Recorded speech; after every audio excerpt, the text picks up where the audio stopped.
थी। मूल रूप से इन लोगों के दिल में आग का पेट था, लेकिन वे दुश्मन थे, इसलिए उन पर हमला करना आसान नहीं था। इसके अलावा झानशेंग परिवार में राजा सीलिंग क्षेत्र के एक पुराने पूर्वज थे जो प्रभारी थे और उनका बहुत बड़ा प्रभाव था। उनकी परवाह करना आसान नहीं था, लेकिन अब वे अंततः क्रोधित हुए बिना नहीं रह सकते थे। झानशेंग कुलीन परिवार के लोग भी गुट रहे हैं, क्योंकि वे इस समय खंडन करने के लिए कुछ नहीं कह सकते। इसके विपरीत वे यह सब नहीं कह सकते। यह स्वयं और दूसरों द्वारा गणना किया गया परिणाम है। अगर वे वास्तव में ऐसा कहना चाहते हैं तो मुझे डर है कि वे तुरंत पलटवार करेंगे। जो लोग सम्राट चयन मार्ग में प्रवेश कर सकते हैं वे साधारण लोग नहीं हैं। वे पवित्र परिवार से लड़ने से डरते हैं, लेकिन अगर उन्हें जान का खतरा है तो वे इतना प्रबंधन कहां कर सकते हैं। दूसरी ताकतों के लोग भी देव कठपुतली संप्रदाय के पीछे पीछे चलकर एक साथ खड़े हो गए। आखिरकार झानशेंग परिवार ने उन्हें एक साथ बुलाया, लेकिन वे खतरे में थे और उन्हें अपने दिल में गुस्सा करना पड़ा। हालांकि झानशेंग कुलीन परिवार के लोग पीछे नहीं हट सके। दोनों पक्षों ने एक दूसरे का बेहोश होकर सामना किया। उन राक्षस सेनाओं के अंतहीन हमलों से निपटने के अलावा वे सभी एक दूसरे पर ध्यान केंद्रित कर रहे थे। यह सब येज़िवेन द्वारा लाया गया था। मूल रूप से हालांकि उन्हें कुछ शिकायतें थी, फिर भी वे इन राक्षस सेनाओं से पूरे दिल से लड़ने में सक्षम थे। कैसी बात की, झानशेंग परिवार के कई विशेषज्ञ गुस्से में हैं। हम कैसे बात करते हैं यह इस बात पर निर्भर करता है कि आप कैसे बात करते हैं। आप में हमें यहाँ लाने की क्षमता है। अंत में भगवान कठपुतली संप्रदाय से कोई मदद नहीं कर सका, लेकिन अजीब तरीके से कहा, झगड़ा मत करो, हम अभी भी बाग की मांग में हैं।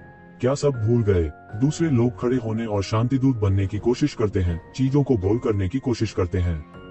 येज़िवेन ने दोनों तरफ देखा। वह महसूस कर सकता था कि झानशेंग परिवार के वे लोग अपनी नाराजगी और गुस्से से खुद को देख रहे थे, लेकिन वह शामिल नहीं होना चाहता था। उसने सिर्फ भगवान कठपुतली संप्रदाय के भगवान से कहा, मैं तुम्हारा बहुत एहसानमंद हूँ। अब मैं तुम्हें बाहर निकालूंगा। मेरा बारीकी से पालन करो और इसे मत खो। हर कोई दंग रह गया था कि येज़िवेन ने इतनी सीधी तरीके से बाहर निकलने की योजना बनाई थी। मैंने कहा, यह आदमी पागल है।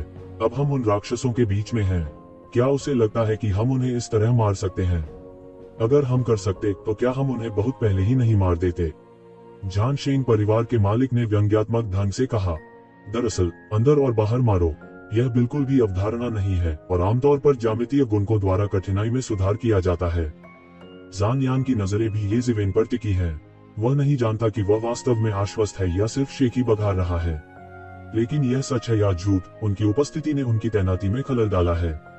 उसका समर्थन करने के लिए इन लोगों के बिना उसे डर है कि थोड़े समय में उसे और अन्य लोगों को इन राक्षस सेनाओं द्वारा निगल लिया जाएगा। कोष्टक कोष्टक, पूरी सेना को खोना संभव है। यही ने उन्हें नजरअंदाज कर दिया। भगवान कठपुतली संप्रदाय के भगवान से बस कहा, मेरा विश्वास करो, बस मेरा अनुसरण करो। मैं अपने जीवन के बारे में मजाक नहीं करूंगा। भगवान कठपुतली संप्रदाय अभी भी संदेह में था, लेकिन मुझे ऐसा लगता है। येज़िवेन उन्हें बचाने के लिए बाहर से आई। हालांकि वह थोड़ा लापरवाह था, लेकिन वह मजबूत और घमंडी था। यदि ऐसा व्यक्ति मूर्ख है तो वह विश्वास नहीं करता। मुझे नहीं पता कि उसके पास किस तरह का साधन है, और इससे भी महत्वपूर्ण बात, अगर वे यहाँ रहेंगे तो देर सबेर मर जाएंगे। वैसे भी वे अभी या बाद में मर जाएंगे, क्यों नहीं लड़ते? यह सोचकर उसने एक निर्णय लिया था, सिर हिलाया और कहा, ठीक है, चलो तुम्हारे साथ दौड़ते हैं। हम में से एक ले लो, हमें अपने साथ ले चलो, हमारे पास पर्याप्त है। इस समय अन्य बलों के कई लोग भी एक के बाद एक बोले, कोई भी यहाँ रहना और मरना नहीं चाहता। चूंकि वे वैसे भी मरने वाले हैं, इसलिए बेहतर है कि कड़ा संघर्ष किया जाए। उनके चारों ओर राक्षसों के अंतहीन हाउस ने उन्हें और अधिक दृढ़ बना दिया। थोड़ी देर के लिए कई और लोगों को राक्षसों की सेना ने खा लिया। वे लंबे समय तक रहने की हिम्मत नहीं करते।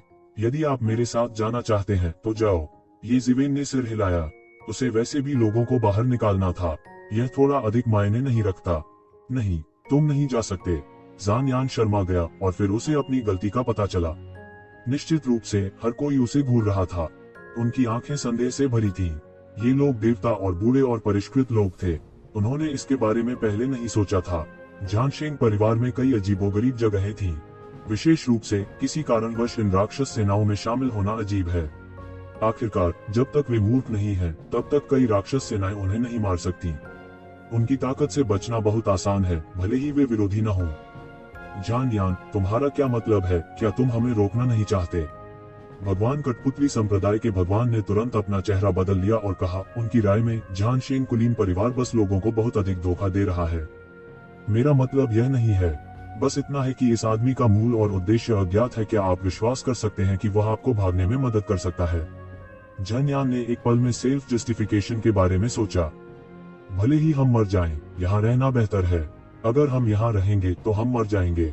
भगवान कठपुतली संप्रदाय के भगवान ने कहा, इस बार चीजें अजीब हैं। यद्यपि आप ज़ेनशेन कुलीन परिवार मजबूत हैं, मुझे नहीं लगता कि यह हमारी इतनी सारी ताकतों को मूर्ख बनाने के लिए पर्याप्त मजबूत है। बेहतर होगा कि मुझे यह पता न चलने दिया जाए कि आप क्या सोच रहे हैं, अन्यथा हम हार नहीं मानेंगे। इस समय सभी लोग चिंतित थे। कठपुतली संप्रदाय के भगवान ने वही कहा जो उन्होंने सोचा था। उनका परिवार झानशेंग परिवार को भड़काने का जोखिम नहीं उठा सकता, लेकिन यहाँ तक झानशेंग परिवार को भी एक साथ इतने लोगों को तोलना पड़ता है। विशेष रूप से भगवान कठपुतली संप्रदाय मूल रूप से एक शक्तिशाली राजा सीलिंग संप्रदाय था। क्या अब बॉक्स के निचले हिस्से को दबाने का कोई साधन नहीं हो सकता है? इसने वास्तव में उन्हें एक साथ मरने के बिंदु पर धकेल दिया और किसी को भी लाभ नहीं हुआ। तुम्हारे भगवान कठपुतली संप्रदाय का क्या मतलब है?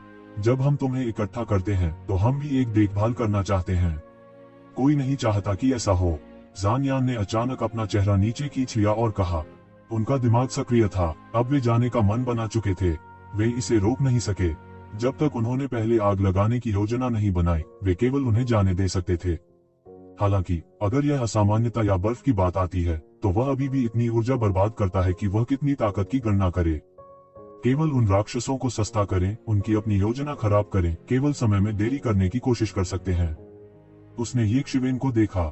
यह वह व्यक्ति था। उनकी उपस्थिति ने उनकी प्रमुख घटनाओं को बर्बाद कर दिया और उनकी पिछली सभी योजनाओं को खाली कर दिया। यदि यह इतने महत्वपूर्ण समय के लिए नहीं होता, तो वह तुरंत मार डालता। उसे इतना नीरस नुकसान कब हुआ? उसका दिल बहुत ठंडा है। आइए देखें कि आप कैसे बचते हैं।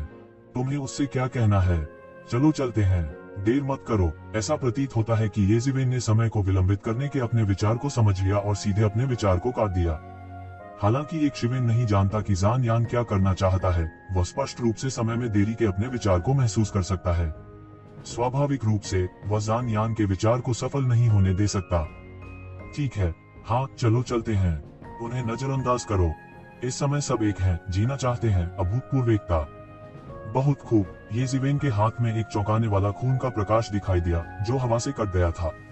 सैकड़ों राक्षस हवा में उड़ गए। येज़िवेन का पूरा फिगर निकल गया था। उन्होंने जल्दी से पीछा किया और बिल्कुल भी रुकने की हिम्मत नहीं की। एक विशाल टीम एक तेज तलवार की तरह सीधे बाहर निकली, सीधे इन राक्षसों पर वार किया और तुरंत एक बड़ा छेद खोल दिया। अप्रत्याशित रूप से वे राक्षस एक समय के लिए नुकसान में थे।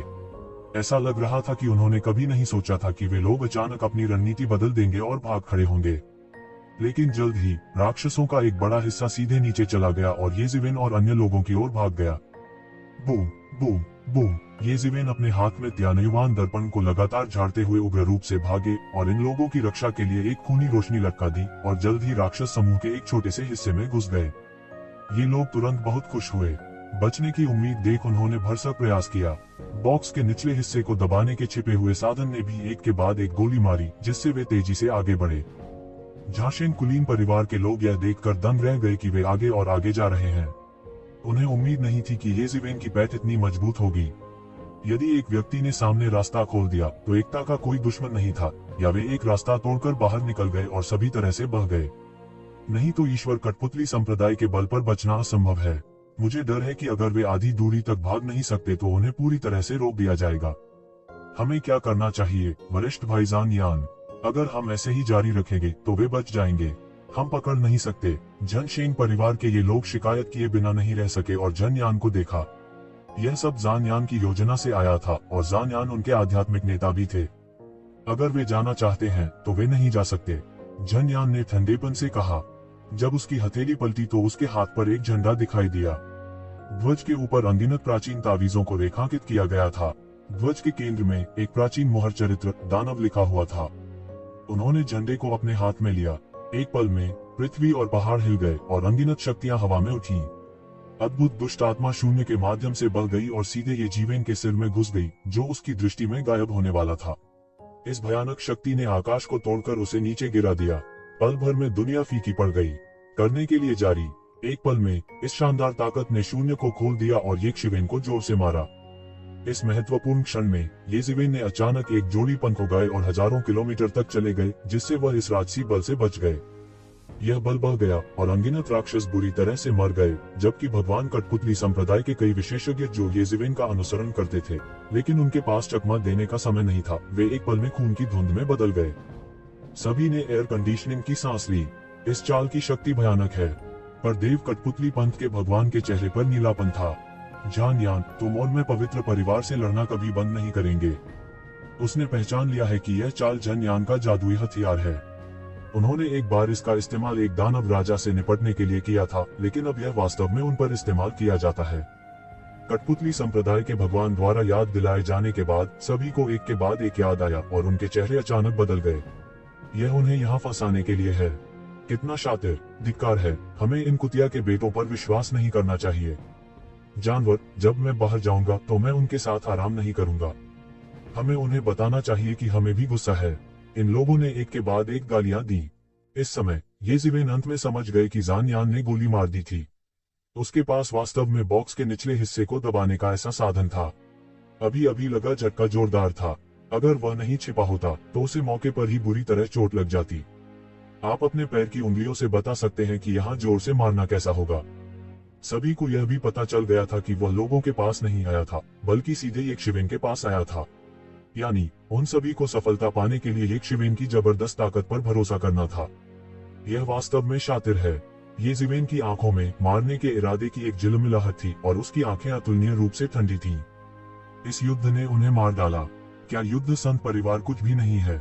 हालांकि उसने पूरी तरह से अपना दिमाग नहीं खोया और कहा, अब हमारी सर्वोच्च प्राथमिकता पहले बाहर निकलना और उसे अकेला छोड़ना है। वह इस तरह के आक्रामक के लिए हर समय नहीं आ सकता। जब वह बाहर जाएगा तो धीरे धीरे उनसे लेखा लेगा। हाँ भाई, ये सही है। चलो पहले बाहर चलते हैं। यान की लड़ाई को लंबे समय तक चलने की जरूरत है। इसमें हर बार बहुत सारा मन भी लगता है। मैंने इसे पहले भी देखा है। चिंता मत करो। यह देखकर कि सभी लोग घबरा गए हैं, कठपुतली भगवान ने खड़े होकर सांत्वना दी। यह सभी जानते थे। वे पहले बाहर निकले और ज्यादा परवाह नहीं की। वे जल्दी से येज़िवेन के पीछे पीछे चल दिए और फिर से बाहर निकल गए। ठीक है, वह छिप गया, जन यान ने ठंडेपन से कहा। उसके दिल में हत्या जोरों पर है। येज़िवेन के आगमन ने उसके अच्छे कामों को बर्बाद कर दिया और उसे अत्यधिक खतरे का एहसास कराया। अन्यथा वह केवल भविष्य की परेशानियों को मिटाने के लिए ऐसा निर्णायक कदम नहीं उठाता। कौन जानता है कि येज़िवेन इतना संवेदनशील था कि वह तुरंत छिप गया। गति वास्तव में तेज है।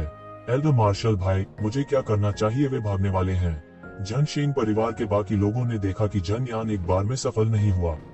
मैं थोड़ा चिंतित महसूस किए बिना नहीं रह सका। चिंता मत करो, जब दानव ध्वज बदल जाएगा यह जल्द ही आ जाएगा।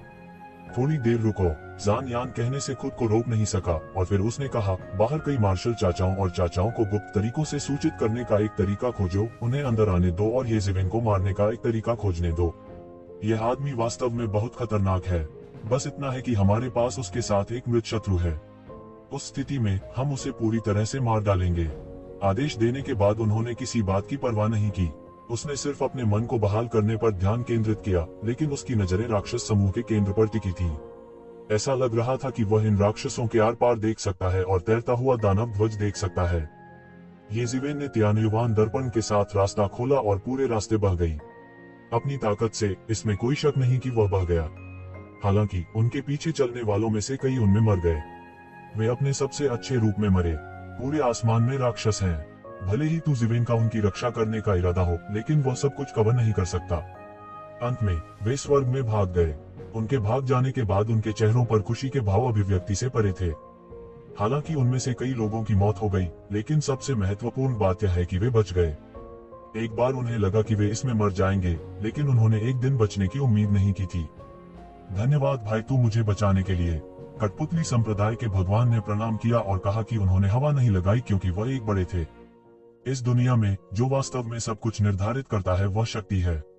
केवल जब पूर्ववर्तियों की ताकत भविष्य की पीढ़ियों की तुलना में कहीं अधिक हो जाती है तो वे हवा में खड़े होने के योग्य हो सकते हैं। आपका स्वागत है। येज़िवेन ने अपना हाथ हिलाया और कहा, मुझे नहीं पता कि कौन से बड़े भाई ये हमारे भगवान कठपुतली संप्रदाय से संबंधित हैं। इस समय कठपुतली संप्रदाय के भगवान ने अस्थायी रूप से पूछा। येज़िवेन ने कहा कि यह इसलिए था क्योंकि उनके संप्रदाय का एक बुजुर्ग उन पर मेहरबान था, इसलिए वह उन्हें बचाने के लिए अजीब जोखिम उठाने को तैयार था।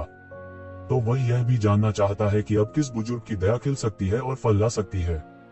मास्टर झाओ तियानकुंग, ये जिवेन ने धीरे से कहा, यह वही है। भगवान कठपुतली संप्रदाय के नेता को अचानक एहसास हुआ कि जब उन्होंने शुरुआत की तो भगवान कठपुतली संप्रदाय लंबे समय से कम हो गया था।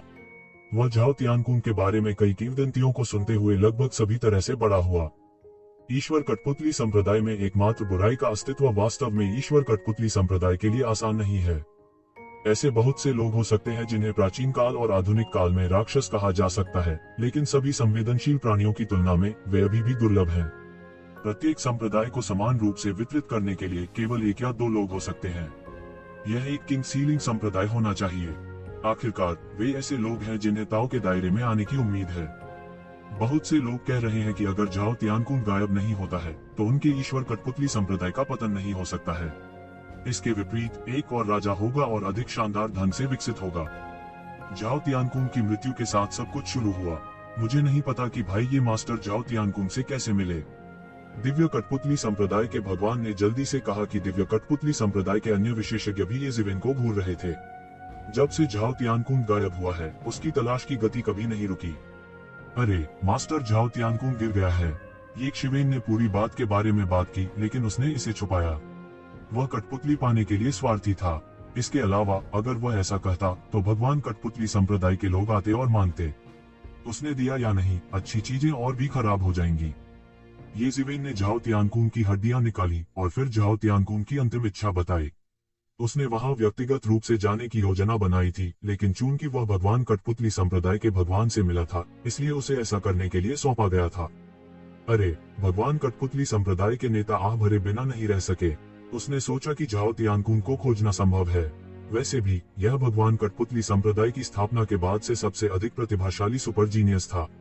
यदि यह वापस आ सकता है तो निस्संदेह आज के ईश्वर कठपुतली संप्रदाय के लिए इसका बहुत महत्व होगा। वह जानता था कि ये शिवेन को बहुत लाभ मिलेगा, अन्यथा वह उनकी मदद करने के लिए इतना तंग नहीं होता। यहाँ तक उसके पास भी कुछ अनुमान थे, लेकिन ये जिवेन ने उन्हें बचा लिया और उसने ज्यादा कुछ नहीं बताया। भाई, ये चिंता मत करो, मैं आपको बताता हूँ कि मास्टर झाओ तियानकुंग क्या करना चाहते हैं। वैसे भी भाई, ये कृपया मुझसे एक बड़ा उपहार स्वीकार करें। इन शब्दों के साथ ईश्वर कठपुतली संप्रदाय के भगवान ने तू जिवेन पर आपत्ति जताने से पहले एक बड़ा उपहार दिया। दूसरी ओर वे कन्फ्यूशियस पुरुष दंग रह गए और उनके चेहरे पर पूरी तरह से अविश्वसनीय लग रहे थे। उसने वास्तव में लोगों को बचाया? नहीं नहीं, उसने वास्तव में ऐसा किया। क्या राक्षस है? इन कन्फ्यूशियस लोगों को विश्वास हो गया है। मूल रूप से उन्होंने स्पष्ट रूप से महसूस किया कि ये जिवेन वास्तव में लोगों को बाहर नहीं निकाल सकते थे, भले ही उनकी मृत्यु न हुई हो।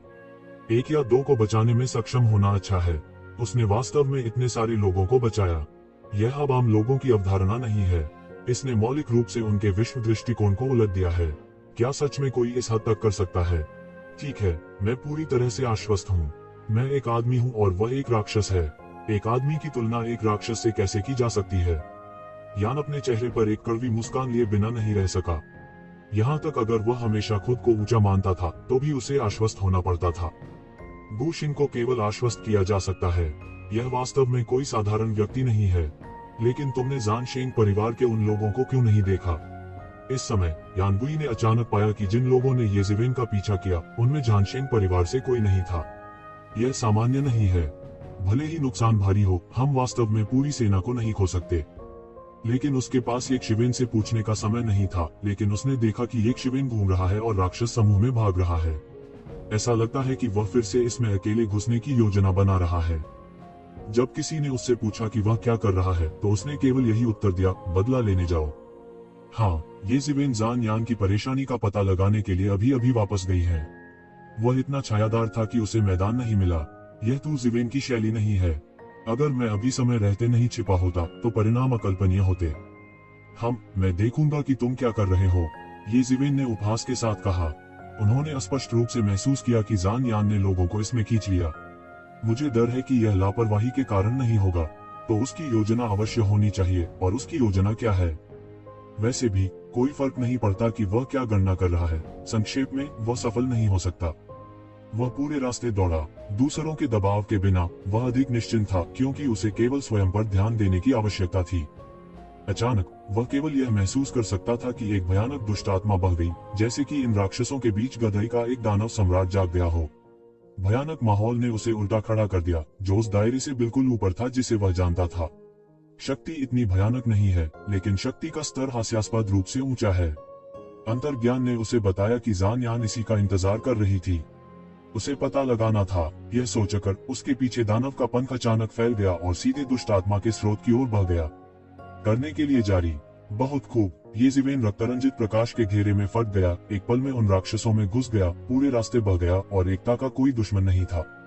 हालांकि उन्होंने यह भी पाया कि कोई भी शक्तिशाली राक्षस नहीं लग रहा था, जो पहले दौड़ने की कठिनाई से अलग था। इस बार जल्द से जल्द आने के लिए उनके पास कोई आरक्षण नहीं था।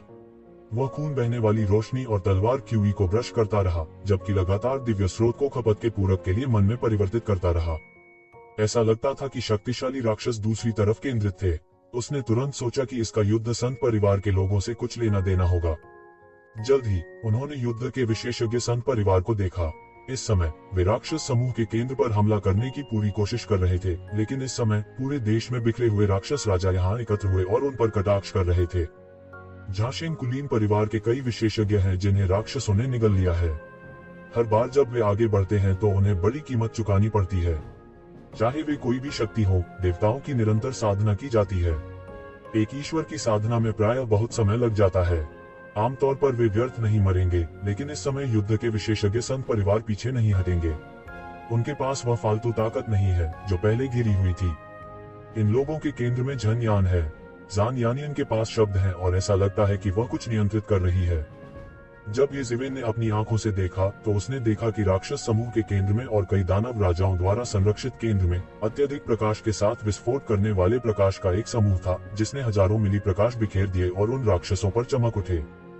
जब ये छोटी रोशनी राक्षसों की परतों के माध्यम से ये जिवेन पर पड़ी तो वह यह देखकर दंग रह गया कि यह कोई साधारण रोशनी नहीं थी, बल्कि नियम और भावनाएं थी। यह पूरे राक्षस समूह का रहस्य होना चाहिए। कोई आश्चर्य नहीं कि इतने शक्तिशाली राक्षस यहाँ पैदा हो सकते हैं। यह पता चला कि ये रिश्ते हैं। जाहिर है जान यान का लक्ष्य प्रकाश होना चाहिए। ये जिवेन सांस से बहुत परिचित हैं। यह स्पष्ट रूप से आत्मा की सांस है जो एक नाड़ी से संबंधित है और तुमों के समान है। यद्यपि प्रत्येक साधन आत्मा के जन्म की शर्तें आकस्मिक थी, खोजने के लिए कोई नियम नहीं थे, इसलिए ये जिवेन ने इसे तुरंत पहचान लिया। लेकिन यह इतनी बड़ी लड़ाई कर सकता है। हथियार की भावना क्या है? ये जिवेन भी थोड़ी अजीब है। आमतौर पर बोलना आत्मा के लिए जादू के उपकरणों के बिना जीवित रहना मुश्किल है, जैसे मानव आत्मा मांस के बिना मर जाएगी। जब तक आप बहुत ऊंचे स्तर तक साधना नहीं करते, जैसे कि ये मोह, लेकिन ताकत में तेज गिरावट भी निश्चित है। इस यंत्र की आत्मा इतना बड़ा शोर कर सकती है। मुझे डर है कि यह एक बड़े स्रोत से है और इस वाद्य यंत्र की भावना के ऊपर एक झंडा धधक रहा है। यह दुष्ट आत्मा के प्रकोप में भी खिल गया, जो इस ध्वज में आत्मा को समाहित करना चाहती थी। ये जिवेन ने मुक्ति की अपनी आंखें खोली और तुरंत समझ गए कि यह झंडा है। मैं वास्तव में साधन की भावना को शामिल करना चाहता हूँ। उसने तुरंत कारणों और परिणामों का पता लगा लिया और तुरंत समझ गया कि जानशेंग परिवार वास्तव में दूसरों को यहाँ क्यों लाया है। मुझे डर है कि उसके पास पूर्व में आपदा लाने का विचार भी था। अन्य केवल लक्ष्य है, ध्यान आकर्षित करने के लिए, ताकि आखिरी समय में कोई उन्हें गद्दी न दे। वे इसे केवल स्वयं ही कर सकते हैं। मूल रूप से वे मारे या घायल नहीं हुए हैं। अब हताहतों की संख्या बहुत अधिक है, जो पहले जैसी नहीं है। जान यान की सभी योजनाएं इस हथियार की भावना के लिए होनी चाहिए और वह झंडा होना चाहिए जिसने पहले खुद पर छापा मारा हो। ये जिवेन ने उपहास किया। जान यान वास्तव में बोली थी। उसने वास्तव में सोचा था कि उसने वापस लड़ने की हिम्मत नहीं की क्योंकि उसने खुद पर काला हाथ रखा था। वह स्थिर खड़ा रहा। अब यह कार्रवाई करने का समय नहीं है। यदि आप जान यान की सफाई करते हैं तो आप पर्याप्त नहीं पा सकते। इस हथियार का जज्बा आपका भी हाथ जीत लेगा। यदि आप इतना बड़ा शोर कर सकते हैं तो यह ईंधन बचाने वाला लैंप नहीं होना चाहिए। दोनों पक्षों के बीच जमकर मारपीट और तेज हो गई। ऐसा लग रहा था कि सबसे महत्वपूर्ण समय आ गया था। टूल स्पिरिट और झाशेंग परिवार दोनों ही अपना सर्वश्रेष्ठ कर रहे थे। विशेष रूप से उपकरण भावना अत्यंत चिंतित थी।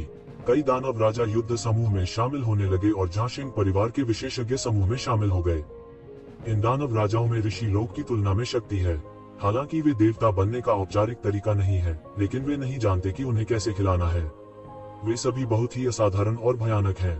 भले ही झाशेंग परिवार इस बार सभी अभिजात वर्ग को लाता है, वे किसी भी कीमत पर इन राक्षसों के छापे को बर्दाश्त नहीं कर सकते। लगभग हर पल झांशेंग परिवार का एक देवता गिरेगा। ये अमर पर्यावरण से ऊपर के अभिजात वर्ग हैं, जो लंबे आवाज से कई गुना अधिक कीमती हैं। सामान्य परिस्थितियों में जब तक आप मृत्यु में नहीं गिरते, आप बिल्कुल नहीं मरेंगे, और अब आप मृत्यु में गिर जाते हैं। जान यान बिल्कुल भी नहीं हिली। उसने केवल प्रकाश को देखा और प्राचीन मंत्र का जाप किया। ऐसा लगता है कि इन मंत्रों में रहस्यमय शक्ति है और यह प्रकाश समूह को मृत्यु की ओर ले जा सकता है। उसके आसपास कम से कम लोग हैं, लेकिन वह बिल्कुल परवाह नहीं करता है। जो पवित्र परिवार से लड़ते हैं वे केवल मौत से लड़ सकते हैं, क्योंकि यहाँ कोई रास्ता नहीं है। वे मौत से लड़ने के अलावा और क्या कर सकते हैं? इसलिए इस बिंदु पर भी वे केवल जान यान में विश्वास कर सकते हैं और अपनी पूरी ताकत से लड़ सकते हैं, अन्यथा वे वैसे भी मर जाएंगे और यहाँ तक उनके परिवार भी मृत्यु के बाद शांति से नहीं रह पाएंगे। झांशेंग कुलीन परिवार के एक और गुरु को टुकड़े टुकड़े कर दिया गया। जान्यान के आसपास बहुत से लोग नहीं बचे थे। उसके आसपास कम लोगों के साथ वह अधिक से अधिक असहनीय हो गया और मृत्यु और चोट की गति तेज हो गई।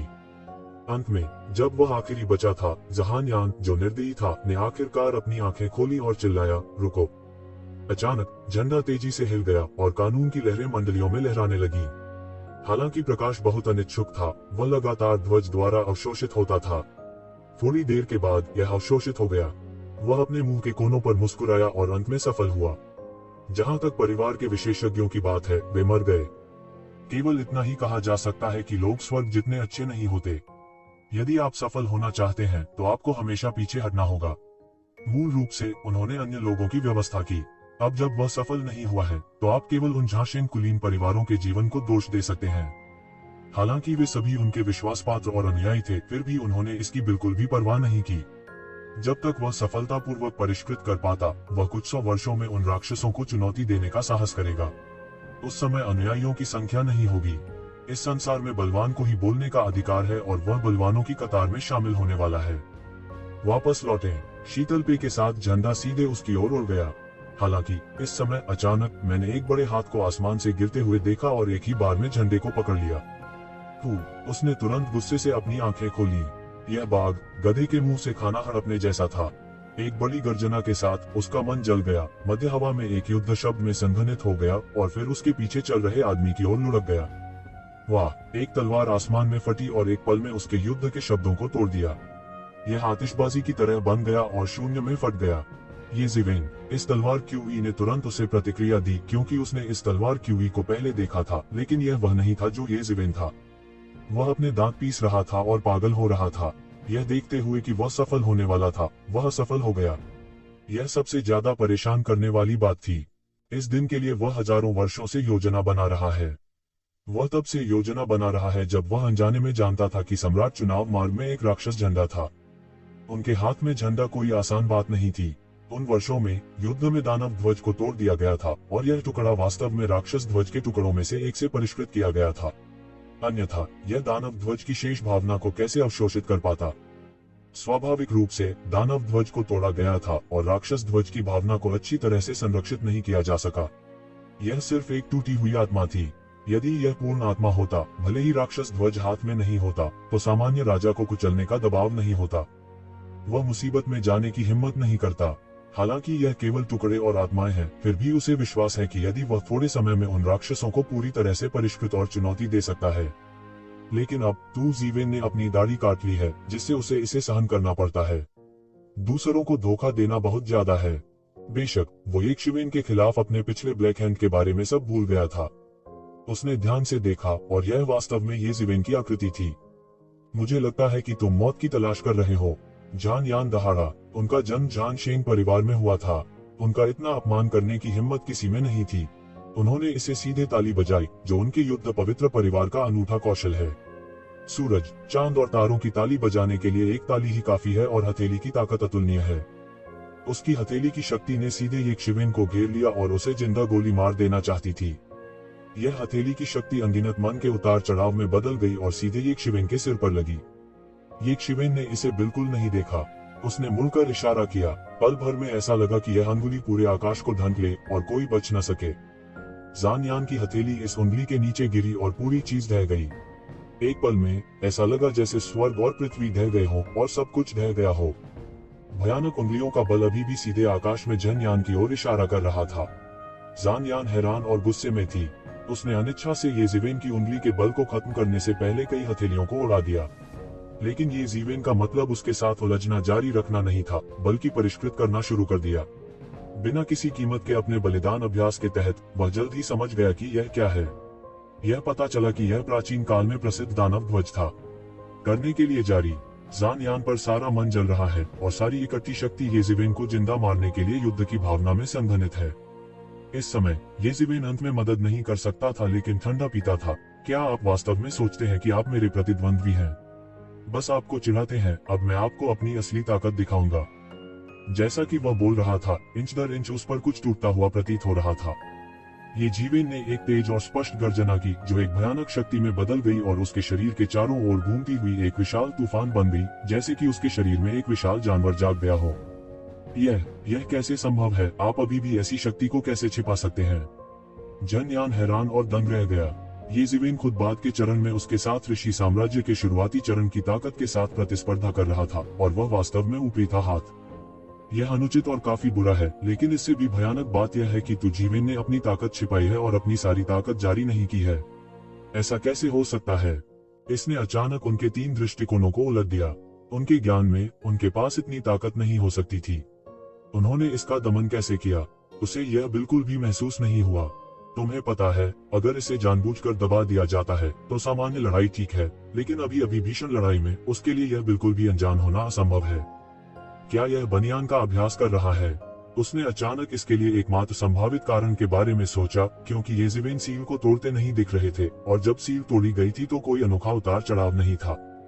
वह यह भी जानता है कि बनियान का अभ्यास कैसे किया जाता है, लेकिन उसके पास कोई विकल्प नहीं है। वास्तव में कुछ लोग अभ्यास करने के लिए बनियान का अभ्यास करना चुनते हैं। हर कोई यह महसूस नहीं कर सकता कि पूरे शरीर के कौशल सील कर दिए गए हैं। हालांकि यह किसी के अभ्यास के लिए बहुत अच्छा है, हर कोई इसे बर्दाश्त नहीं कर सकता, अन्यथा बनियान का अभ्यास लंबे समय से लोकप्रिय है। यह मोहर नहीं है। सील आपके कौशल के हिस्से को सील कर देगी, लेकिन यह कल्टीवेशन वेस्ट आपके कौशल को अस्तित्व में रखता है, लेकिन आप उन्हें खेल नहीं सकते। बेशक, जो अधिक महत्वपूर्ण है वह यह है कि बनियान की खेती की शोधन तकनीक खो गई है। यह प्राचीन काल में सौंपा गया था और अब इसे कोई नहीं जानता।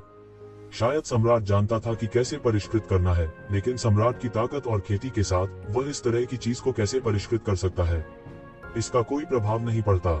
ऐसे किरदार को हर चीज से अलग कर दिया गया है। दुनिया को बदलने के लिए इसे केवल एक एपिफेनी की जरूरत है। लेकिन यह भी लगता है कि ये जीवेन और भी भयानक है। खेती की बनियान से बंधे होने के बाद वह इतनी शक्तिशाली ताकत को फोड़ सकता है, और उसकी असली ताकत स्वाभाविक रूप से अधिक भयावह है। बस एक पल के लिए उसके पास ये जीवेन को रोकने का समय नहीं था, और उसने देखा कि ये जीवेन की गति पूरी तरह से वितरित हो गई थी। वाहक की सर्वोच्च शक्ति के साथ एक तलवार की हुई उसके हाथ से छूट गई और एक पल में कट गई। इस भयानक शक्ति ने उसे भयभीत भी कर दिया। बिल्कुल नहीं, यह इतना शक्तिशाली कैसे हो सकता है? जान यान ने स्पष्ट रूप से महसूस किया कि उसके शरीर पर युद्ध के कपड़े एक पल में टूटकर बिखर गए। वह दबाव में लगभग घुटने टेक चुका था। बस उसकी गति ने उसे सांस लेने पर मजबूर कर दिया। उसके मुंह में दहाड़ के साथ वह मरने के लिए तैयार नहीं हो सका। उसने एक पल में गोली मार दी और उसकी अद्भुत गति एक पल में टूट गई। उनके झाशिंग परिवार को इतना बड़ा नाम क्यों मिल सकता है? इसका कारण यह है कि उनके बूढ़े आदमी झाशिंग ने अनगिनत लड़ाइयों का अनुभव किया है और युद्ध के मैदान पर हावी रहे हैं। स्वाभाविक रूप से शक्ति के प्रकोप को प्रोत्साहित करने के लिए कुछ गुप्त तरीके हैं। इस समय वह पूरी तरह से टूट गया। शक्ति सीधे आकाश में गई और आसपास के सभी राक्षसों को उड़ा दिया। इनमें से कुछ की मौके पर ही मौत भी हो गई थी। इस समय राक्षस समूह के बाहर कन्फ्यूशीवाद के गुरु और अन्य संप्रदायों के कई गुरुओं ने स्पष्ट रूप से 2 अद्भुत गति देखी और यहाँ तक राक्षस समूह के माध्यम से बह गए। क्या वह गति पवित्र परिवार की पागल लड़ाई पद्धति है? बुशियान ने तुरंत आश्चर्य में कहा कि झाशिंग परिवार की पागल लड़ाई का तरीका भी एक बहुत ही अद्भुत मार्शल आर्ट है। यह भी बहुत प्रसिद्ध है। हालांकि आमतौर पर बोलना, इस पद्धति का उपयोग करना असंभव है जब तक कि वे एक हताश स्थिति के लिए मजबूर न हो, क्योंकि यह बहुत सरल है। इस पद्धति का परिणाम इतना महान है कि उन्हें सावधान रहना होगा। उस गति को देखते हुए इसका उपयोग करने वाला व्यक्ति जान यान होना चाहिए, और जो जान यान को एक हताश स्थिति में मजबूर कर सकता है। उसके दिल में एक अद्भुत अनुमान था कि ये जीवेन ने किया था।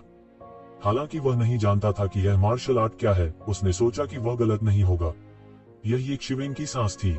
दूसरे शब्दों में, यह संभावना है कि तू जीवेन ने उसे एक मृत अंत तक मजबूर कर दिया। मत भूलो, तू जिवेन ने पहले बदला लेने के लिए कहा था। अभी अभी ईश्वर कठपुतली संप्रदाय के वे लोग अभी भी शिकायत कर रहे थे कि जान शेंग परिवार के लोग इतने ढीठ थे कि उन्होंने वास्तव में महत्वपूर्ण क्षण में खुद के साथ ऐसा किया। यदि तू जिवेन बदला लेना चाहता है तो वह केवल जान यान के पास जा सकता है। फिर अगला तर्क तार्किक है। जान यान को अभी भी अपनी ताकत के बारे में कुछ पता है। वह शायद ही अपने अधीन है और वह उसे इस बिंदु पर मजबूर नहीं कर सकता। यह उसकी ताकत नहीं है, लेकिन जब अनगिनत राक्षस बड़े पैमाने पर होते हैं तो खुद को बचाना मुश्किल होता है। जान यान को उस बिंदु तक जाने के लिए मजबूर करना तो दूर की बात है, यह लगभग असंभव है। यदि हाँ, तो ये शिवेन की ताकत वास्तव में इतनी मजबूत है कि वह भी भयभीत है। वह गति उसकी कल्पना से कहीं अधिक है। क्या कोई गुप्त तरीका इस्तेमाल किया जाता है? जब आप इसके बारे में सोचते हैं तो केवल यही संभावना सबसे विश्वसनीय होती है, और अन्य लोग लगभग उसी समय इसके बारे में सोचते हैं। वे मूर्ख नहीं हैं, वे कम शब्दों में बहुत सी चीजों की गणना कर सकते हैं। दिल और भी डरा हुआ है, लेकिन इस समय कोई भी जहान यान, विशेष रूप से शेंग विजोंग और अन्य के लिए अधिक नहीं कहना चाहता है। वे जान शेंग परिवार के उन लोगों से गहरी नफरत करते हैं। भले ही वे दूर नहीं जा सकते, फिर भी वे उन सभी को छोड़ना चाहते हैं। यह वास्तव में दंडनीय है। इस बारे में सोचते हुए अच्छा होगा कि ये शिवेन को एक दूसरे को मारने में मदद न करें। क्या आप उनसे सहानुभूति की उम्मीद करते हैं? उन्होंने यहाँ तक की स्पष्ट आशा की थी कि ये जिवेन एक दूसरे को मारने में सफल होंगे। इस समय राक्षसों के बीच दोनों के बीच टकराव की पहली लहर पूरी तरह से मिल गई थी और आतंक की शक्ति एक पल में बढ़ गई। ये जिवेन ने किसी विशेष मार्शल आर्ट का उपयोग भी नहीं किया, लेकिन बस एक हथेली से जान यान के हमले को तोड़ दिया। टकराना, टकराना, टकराना, ऐसी भीषण टक्कर हर समय सुनी जा सकती है। दो लोगों के बीच की लड़ाई किसी को भी वर्जित नहीं करती है। हालांकि वे राक्षस शक्तिशाली दिखते हैं, लेकिन जब वे इन दो लोगों से मिले जो जंगली हो गए थे तो वे बदकिस्मत थे। यह अंधकार में से अधिक है। यह एक कराहना था, मूल रूप से दो पुरुषों की लड़ाई की सीमा। वे राक्षस गायब हो गए, उनमें से कुछ अपने आप बच गए और बाकी राख में बदल गए। हर टक्कर में जान यान पीछे हटता रहेगा और उसका नुकसान अधिक गंभीर होगा। हालांकि उन्होंने हताश साधनों का इस्तेमाल किया है, जान यान और तू जिवेन के बीच की खाई को कम नहीं किया गया है। इसके विपरीत यह अभी भी और विस्तारित है। उसकी नजरों में ये जिवेन उसके साथ खेल रही थी। उसने अपनी पूरी ताकत का इस्तेमाल ही नहीं किया, फिर भी उसका सारा आत्मविश्वास पूरी तरह से गिर चुका था। ऐसी शक्ति वह नहीं है जिसके साथ वह बिल्कुल भी संघर्ष कर सके। केवल एक चीज जो अभी भी उसका समर्थन करती है वह सांस है, जिसे कभी गिना नहीं जा सकता। बूम! ये जिवेन के वार से जान यान की छाती टूट गई और एक पल में एक खून का छेद दिखाई दिया। पूरा शरीर उल्का की तरह उड़ गया। न जाने कितने राक्षस मारे गए। ये जिवेन एक कदम में बाहर निकली, उदासीन दिखी और सीधे उसे मारने के लिए उसका पीछा किया। दहाड़! ये जिवेन, जब तक मैं आज नहीं मरता तुम्हें कल मरना होगा। जहान यान दहाड़ा, असामान्य रूप से क्रूर रूप से अपने दांतों को कुतर रहा था और उसकी पलकें उछल रही थीं। क्या आपको लगता है कि आपके पास एक और दिन है? ये जिवेन ने कहा, मुझे अपने पीछे काले हाथ करने वाले लोगों से नफरत है। जब से तुम मेरे पीछे हाथ काला करते हो, तुम्हें समझ जाना चाहिए कि एक दिन तुम ऐसा करोगे। ये जिवेन ने पकड़ लिया और दहाड़ दी। उसने कभी नहीं सोचा था कि एक और दिन होगा। उन्होंने यह भी नहीं सोचा था कि कुछ महान था। अगर वह काला हाथ होता तो वह काला हाथ होता। भले ही वे ईश्वर कठपुतली संप्रदाय के लोग अपने आप से असंतुष्ट थे, वे क्या कर सकते थे? जहां तक ये जिवेन का सवाल है, समकालीन युग में तथाकथित प्रथम व्यक्ति, उसके पास कोई संदेह नहीं था, लेकिन यह सब एक प्रतिष्ठा थी जिसका वह घमंड करता था। इस तरह के लोगों में एक बात समान होती है, वह है उन्हें अपने आप पर बहुत भरोसा होता है। उन्हें विश्वास नहीं होता कि कोई खुद को पार कर सकता है। अधिक से अधिक वे अपने जैसे ही होते हैं। अब वह जानता है और पछताता है, लेकिन वह और भी अधिक क्रोधित है। वह एक शिवेन से बहुत नफरत करता है। ये जिवेन, बस मरने का इंतजार करो। जान यान दहाड़ा और अचानक उसके हाथ में एक स्क्रॉल दिखाई दिया जो अचानक कुचल गया। शून्य में एक स्पेस गेट अचानक दिखाई दिया जो कि जान यान द्वारा छोड़ा गया आखिरी ट्रम्प कार्ड है। आखिरकार कोई यह कहने की हिम्मत नहीं करता कि वे सफल होंगे। आवश्यक कार्ड होना बहुत जरूरी है। तुम जाना चाहते हो, तुम बहुत सोचते हो। ये जिवेन का हाथ, मुझे नहीं पता कि कब, पहले से ही एक रूलेट था, लगातार घूमता हुआ, लंबा और बड़ा, और अचानक नीचे गिर गया। अनगिनत कानूनों ने एक ऊर्जा उन्माद पैदा किया और सब कुछ लटका दिया। अंतरिक्ष का दरवाजा पूरी तरह से खुलने से पहले तू जिवेन ने इसे उसी जगह पर लटका दिया और इसे टुकड़ों में बदल दिया। ये जिवेन, हिम्मत करो। जान यान ने ये जिवेन को देखा, लेकिन उसकी आवाज गिरने से पहले एक खूनी तलवार गैस आसमान से गिर गई और सीधे उसके शरीर में कट गई। एक पल में सभी देवताओं और आत्माओं की मृत्यु हो गई। करने के लिए जारी। PS सभी अपडेट वितरित किए जाते हैं। कृपया सदस्यता लें और मासिक टिकट का समर्थन करें। ऐसा लगता है कि ये जिवेन पोर्टल के पीछे किसी को गुस्से से दहाड़ते हुए सुन पा रहे हैं, लेकिन उसे कोई फर्क नहीं पड़ता। इस समय उसकी जान गंवाना लगभग असंभव है। उसके पीछे पृष्ठभूमि पर हवाई यातायात नियंत्रण किसके पास XST है। ज़ान यान को मारने के बाद तू जिवेन ने तुरंत नहीं छोड़ा, लेकिन दानव ध्वज को परिष्कृत करना जारी रखा।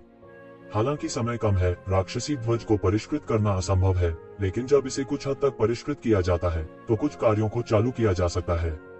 अभी अभी उसने कुछ को परिष्कृत किया और उसे समझाया कि ये राक्षस कैसे आए। अप्रत्याशित रूप से वे सभी राक्षसी ध्वज में राक्षसी भावना द्वारा राक्षसी थे और ये राक्षस पतली हवा से पैदा नहीं हुए थे। वे सभी उन वर्षों में प्रसिद्ध दानव परिवार विशेषज्ञ थे। दानव को बुलाने वाले झंडे में अनंत शक्ति होती है, लेकिन दानव को बुलाने वाले झंडे के बारे में एक और अफवाह है।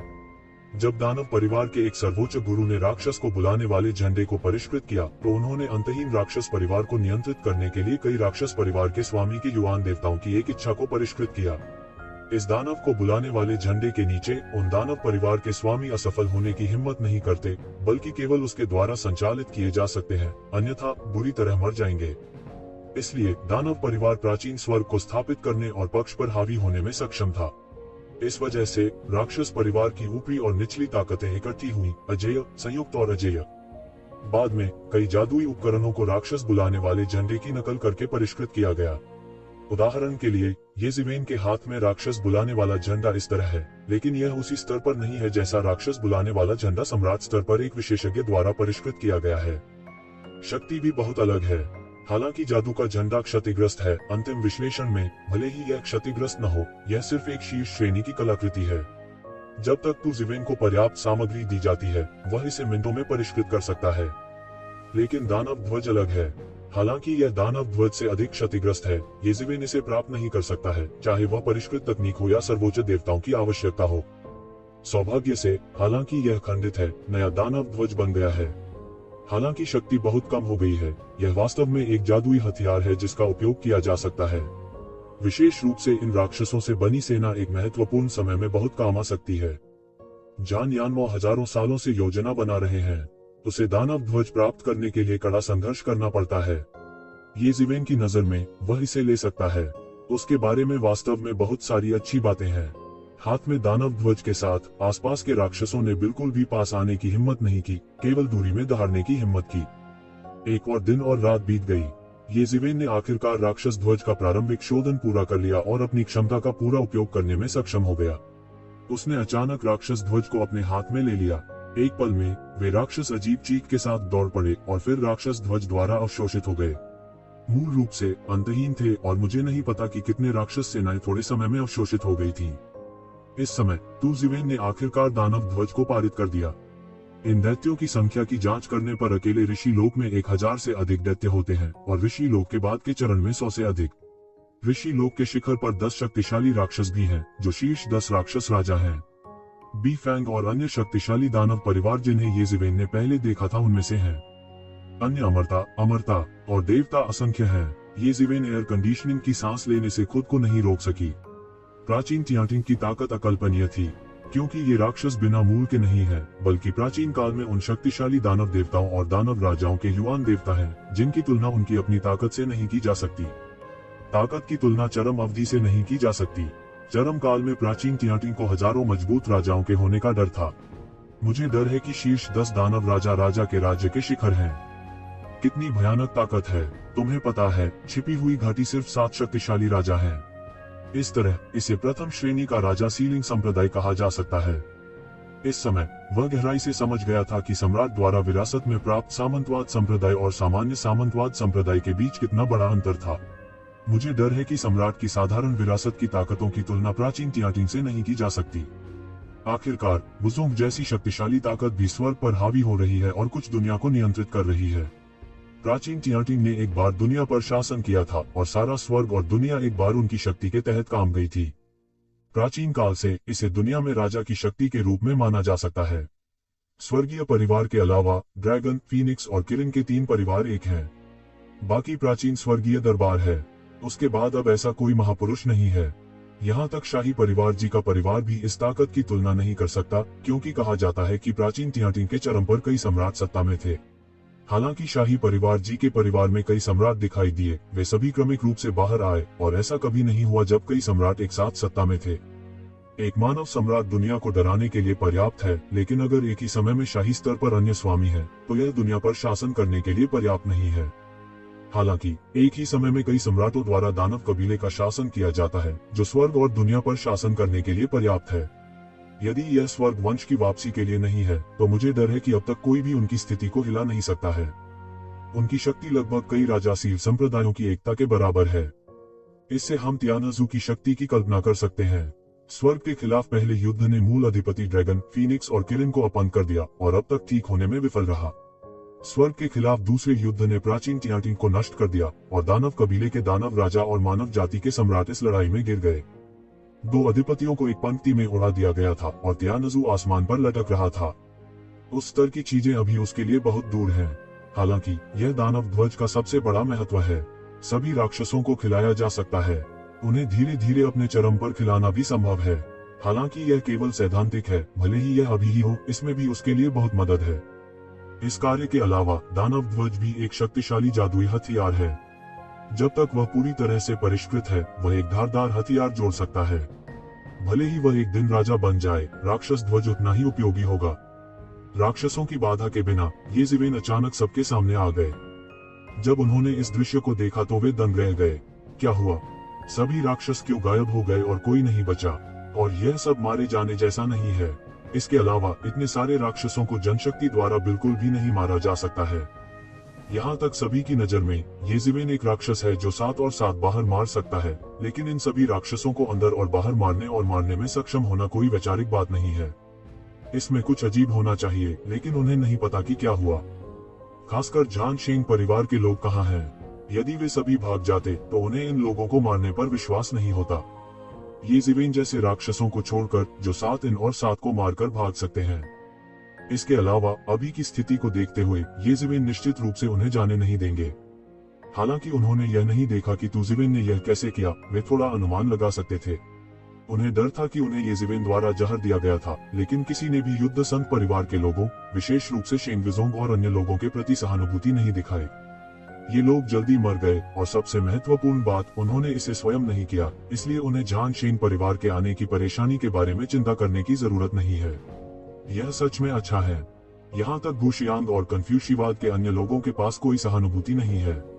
ज़ानयान दबंग है और उनके बीच बहुत सारे संघर्ष हैं जो लंबे समय से अलोकप्रिय हैं। तारानकन, अकेले ही इतने सारे विशेषज्ञों को मार डालो। यदि येज़िवेन को इसके बारे में पता था तो वह रोने में मदद नहीं कर सकता था, क्योंकि यद्यपि ज़ानयान उसके द्वारा मारा गया था, अन्य ज़ानशेंग परिवार के देवताओं की मृत्यु का उनसे कोई लेना देना नहीं था। वे दैत्य सेना के मुख में जाकर मर गए और उनकी वृद्धि के पोषक बन गए। इंतजार कराने के लिए क्षमा करें। झानशेंग परिवार के विनाश के कारण येज़िवेन बिल्कुल भी विचलित नहीं हुए। सभी ने चुपके से ज़ानयान की प्रशंसा की। झानयान को मारने के बाद भी उसने अपना चेहरा नहीं बदला।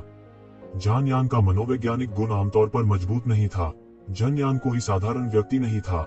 झानशेंग अभिजात परिवार की पीढ़ी के बीच वह अद्वितीय था और एक युवा पीढ़ी के हाथों मर गया जो उससे बहुत छोटा था। वह मर चुका होगा। नहीं, धन्यवाद भाई, तू इस बार मुझे बचाने के लिए। भगवान कठपुतली संप्रदाय के नेता ने फिर से धन्यवाद दिया। लेकिन मेरे दिल में मैंने यह उल्लेख नहीं किया कि येज़िवेन ने झानशेंग परिवार के लोगों को मार डाला, जैसे कि ऐसा कभी हुआ ही नहीं था। वैसे भी उनका कुछ पता नहीं था। क्या तुमने कैसे कहा कि वह मर गया? कौन जानता है, मैं वैसे भी नहीं जानता। मानो या न मानो, मुझे वैसे भी विश्वास है। यह एक छोटा सा प्रयास है। आपको मुझे बार बार धन्यवाद देने की जरूरत नहीं है, येज़िवेन ने कहा। अगर भविष्य में कुछ उपयोगी है तो बस नमस्ते कहो। अगर भविष्य में आपके पास मौका है तो कृपया हमारे संप्रदाय में जाएं और बैठें। हम एक काउच स्वीपर के रूप में आपका स्वागत करेंगे। अन्य लोगों ने भी एक के बाद एक बातें की, लेकिन वे सभी चुपचाप झानशेंग परिवार के बारे में बातें करने से बचते रहे, जैसे कि ऐसा कभी हुआ ही न हो। येज़िवेन स्वाभाविक रूप से उनका अर्थ समझ गई थी और उन्होंने इसका खुलासा नहीं किया। उसे कोई फर्क नहीं पड़ा। भले ही झानशेंग परिवार नाराज था, लेकिन वह डरने वाला नहीं था। झानशेंग परिवार के पास राजा साम्राज्य का पूर्वज था, लेकिन यंगू में 7 राजा थे। हालांकि एक से अधिक काम करना बेहतर है। सभी एक दूसरे को अच्छे से जानते हैं, जिससे वह काफी परेशानी से बच सकते हैं। फिर ये जिवेन आगे आए और गु शियांग से कहा, मुझे आपके फॉर्मेशन में देरी के लिए खेद है। आप खुद ही जाएं, मेरी चिंता न करें। मुझे सूचित किए जाने पर मैं तुरंत जाऊंगा। ठीक है, हमें यह देखकर राहत मिलेगी कि आप ठीक हैं। फिर मिलते हैं। गु शियांग और अन्य पाखंडी नहीं थे। उन्होंने कुछ दिनों की देरी की। वे वास्तव में चिंतित थे और एक के बाद एक चले गए। करने के लिए जारी। पुनश्च आज यह पहली घड़ी है। कृपया सदस्यता लें और मासिक टिकट मांगें। कन्फ्यूशियस शिष्यों के चले जाने के बाद शेनपपेट संप्रदाय के लोग अब और नहीं रहना चाहते थे। इतने बड़े बदलाव के बाद वे चोट से लगभग मर ही गए थे। इस समय उन्हें पचाने के लिए भी समय चाहिए। इस बार वे जन शेनशी परिवार का चेहरा देखने आए। किसने कभी सोचा था कि झान यानकिंग द्वारा उन्हें मार दिया जाएगा। कुछ लोगों को छोड़कर जो इस गुप्त स्थान की खोज जारी रखना चाहते हैं, अधिकांश लोगों की अब कोई दिलचस्पी नहीं है और भगवान कठपुतली संप्रदाय झाओ तियानकुंग की हड्डियों को वापस लेने की जल्दी में है। वैसे भी यह भी उनके दरवाजे का सीनियर है। उसकी हड्डियों को बाहर भटकने देना असंभव है। इन लोगों को अलविदा कहने के बाद ये जिवेन रुके नहीं और तियांगे से एकत्र की गई खुफिया जानकारी में बताए गए स्थान के अनुसार चले गए। हालांकि 1 लाख साल हो गए हैं, पूरे गुप्त स्थान का वातावरण बदल गया है, लेकिन यह इस हद तक नहीं बदला है कि ये जिवेन को दिशा बिल्कुल नहीं मिल रही है। अब उसकी नजर में सब कुछ नहीं मिला है। पुनर्जन्म घास अधिक महत्वपूर्ण है। दिन रात उड़ने के बाद ये जिवेन आखिरकार तियांज अखबार में दर्ज विशाल दलदल में पहुंचे। पूरा दलदल बहुत विशाल और अंतहीन है। समय समय पर आप द्वीप पर बिखरे हुए 2 छोटे द्वीपों को देख सकते हैं। द्वीप पर आकाश के पेड़ जमीन से उगते हैं, जो शानदार दिखता है। पास का दलदल बहुत शांत दिखता है, लेकिन यह इतना शांत है कि यह और भी उदास दिखता है। जब तू जिवेन ने छुटकारे के लिए अपनी आंखें खोली तो उसने पाया कि एक छोटा शहर दलदल में गहरे एक द्वीप पर बना हुआ था। पूरा शहर अपक्षय दिखता है और इसे लंबे समय तक बनाया जाना चाहिए था। उन्होंने इसके बारे में सोचा और तुरंत वहां जाने का फैसला किया और फिर दिशा निर्धारित की। हालांकि तियांज से सूचना मिली थी, वह इतने सालों से वहां था। स्वर्ग और पृथ्वी के परिवर्तनों ने पहले ही कुछ परिवर्तन उत्पन्न कर दिए हैं। कुछ जगहों पर तो कुछ खास चीजों की वजह से धरती कांपने वाले बदलाव भी हुए हैं। तियांज की जानकारी के अनुसार इस दलदल के सबसे मध्य क्षेत्र में कोहरे में पुनर्जन्म घास का उत्पादन होता है। वह अबाबील की तरह हल्का निकला और दलदल के ऊपर से तैरता रहा। काफी समय से उसे यह महसूस नहीं हुआ था। वह अब कहीं भी उड़ सकता है और यहाँ तक सीधे अंतरिक्ष के माध्यम से फाड़ सकता है। उसे हल्केपन के कौशल की बिल्कुल भी आवश्यकता नहीं है। लेकिन इस दलदल में न जाने कौन सी रहस्यमयी शक्ति ने मुझे लपेट रखा है। पक्षियों के लिए इसे पार करना और भी कठिन है, इसलिए मैं केवल फ्लैट जाना चुन सकता हूँ। बेशक उनका हल्कापन कौशल अतीत से अलग है। यह 1 इंच में सिकुड़ने जैसा है। एक पल में पूरा व्यक्ति सैकड़ों फीट दूर दिखाई देता है। पूरा फिगर दलदल पर चमक गया। हर झिलमिलाहट बहुत देर तक उड़ती रही, लेकिन उसके पैर दलदल पर थे। उसने कोई पद चिन्ह नहीं छोड़ा। उन्होंने बिना निशान के बर्फ पर कदम रखने का उच्चतम स्तर निश्चित रूप से हासिल किया है। शहर मोचन की आंख से बहुत दूर नहीं है, लेकिन जब वह वास्तव में उठा तो वह वास्तव में मरे हुए घोड़े को पहाड़ पर दौड़ते हुए देखना चाहता था। इसके अलावा वह अभी तक उड़ नहीं सका। उसे 2 घंटे और लगे। मैं आखिरकार दलदल को पार कर इस शहर में आ गया। पूरा शहर थोड़ा जीर्ण शीर्ण है और बहुत से लोग नहीं हैं। ऊपर और नीचे लगभग 1000 लोग हैं। हालांकि बहुत से लोग नहीं हैं, वे सभी विशेषज्ञ हैं। कई दिनों से दलदल से प्राप्त कुछ खजाने को बेचने के लिए कुछ लोगों ने यहाँ स्टॉल लगा रखा है। आखिरकार ये जिवेन देर से आए, पर सब चुपचाप प्रतीक्षा कर रहे हैं, कुछ न करे तो भी बाहर न निकले। जल्द ही ये जिवेन को पता चल गया कि ये लोग किस चीज का इंतजार कर रहे थे। यह वह स्थान था जिसका उल्लेख तियांज द्वारा प्राप्त खुफिया जानकारी में किया गया था। पिछली बार जब इस गुप्त स्थान को खोला गया था तो गहरे दलदल में एक मंदिर दिखाई दिया था। पूरा मंदिर बहुत रहस्यमय था, लेकिन समय बहुत कम था और सम्राट चयन मार्ग के खुलने का समय जल्द ही बीत जाएगा, इसलिए उनके पास पता लगाने का समय नहीं है। इस बार और लोग आएंगे। सभी जातीय समूहों के हजारों लोगों, यहाँ तक स्वदेशी लोगों ने भी समाचार प्राप्त किया और कई लोग आए। इस छोटे से कस्बे में ये हजारों लोग खबर का इंतजार करने के लिए जमा हुए और बाहर नहीं निकले। ये शिवेन ने पहले शुरू करने की योजना बनाई थी, लेकिन इस समय कोई रास्ता नहीं था। चूंकि मंदिर का जन्म नहीं हुआ था, उसके पास चिंता करने पर भी कोई रास्ता नहीं था। उन्हें इन लोगों के साथ इंतजार करना पड़ा। वह चुपचाप प्रतीक्षा करता रहा। यह एक छोटा आधा साल था। इस छोटे से आधे साल में उसे रहने के लिए बस एक छोटा सा अहाता मिला। यहाँ कोई मालिक नहीं था। स्वाभाविक रूप से कोई किराया या कुछ भी नहीं था। हालांकि इस छोटे से आधे साल के दौरान उन्हें परेशान किया गया और कई लोगों ने इस छोटे से यार्ड को पसंद किया। क्योंकि पिछले 6 महीनों में अधिक से अधिक लोग शहर में आए, क्योंकि शहर काफी बड़ा नहीं था और जल्द ही लोगों से भर गया था। यह अपरिहार्य था कि कुछ संघर्ष और विरोधाभास टूटेंगे। विशेष रूप से ये देवता सभी विद्रोही थे और न जाने कितने लोगों को परेशानी हुई, लेकिन वे उसके द्वारा पीटे गए। अपनी वर्तमान ताकत के साथ, हालांकि वह शीर्ष नहीं है, जब तक वह सम्राट के चुनाव के रास्ते में राक्षसों को उकसाता नहीं है, तब तक उसे किनारे पर जाने के लिए कहा जा सकता है। भले ही वह उन राक्षसों से मिला हो, उसके पास कुछ कार्ड और साधन भी थे, लेकिन वह आसानी से उनका उपयोग नहीं करता था। मुसीबत में आने वालों को येज़िवेन द्वारा दूर भेजे जाने के बाद येज़िवेन ने मुख्य रूप से इसका इस्तेमाल खेती के लिए किया। इस छोटे से आधे साल के दौरान उन्होंने लगातार प्रकाश सार स्रोत में निहित ऊर्जा को अवशोषित किया और लगातार अपने मानस और कौशल को बढ़ाया। यह प्रकाश सार स्रोत वास्तव में उसकी प्रतिष्ठा पर खरा उतरता है। कोई आश्चर्य नहीं कि जून डिंगटियन को इसे प्राप्त करने के लिए एक बड़ी कीमत चुकानी पड़ी। यदि जून डिंगटियन को यह मिल जाता है तो उसकी साधना फिर से बहुत तेजी से आगे बढ़ेगी। हालांकि यह अच्छा है कि येज़िवेन अब येज़िवेन के हाथों में आ गई है। यहाँ तक येज़िवेन में भी अपनी असीमित साधना जारी रखने का आवेग है। जल्द ही प्रकाश और सार स्रोत के साथ येज़िवेन ने अभी साधु लोक के प्रारंभिक चरण में प्रवेश किया है। थोड़े से आधे वर्ष के बाद वह ऋषि लोक के प्रारंभिक चरण के शिखर पर पहुंच गया है। खेती करना जारी रखें। कुछ वर्षों में उसने महसूस किया कि वह ऋषि लोक के मध्य चरण में स्थिर रूप से प्रवेश करने में सक्षम हो गया था। हालांकि दुर्भाग्य से समय ने उन्हें ज्यादा अधिशेष नहीं दिया। जब वह एक और सफलता हासिल करने की तैयारी कर रहा था, तो अंत में खबर आई कि किसी ने मंदिर को कोहरे की गहराई में देखा। पूरा शहर एक सनसनी था और हर कोई मंदिर की दिशा में लूटपाट कर रहा था, यहाँ तक कि येज़िवेन भी कोई अपवाद नहीं था। एक पल के लिए आप आकृति को चमकता हुआ देख सकते हैं। क्योंकि कोई उड़ नहीं सकता, वे केवल दलदल पर ही दौड़ सकते हैं। सबने ज्यादा सोचने और ज्यादा चेक करने की उपेक्षा की है, और इसने जल्द ही पर्याप्त कीमत चुका दी। विशाल मुंह दलदल की गहराई से बाहर निकले, सीधे इन देवताओं को काट लिया और उन्हें पानी में खींच लिया। पूरे दलदल में पानी इतना गंदा था कि लोग देख ही नहीं पा रहे थे कि उसमें क्या है।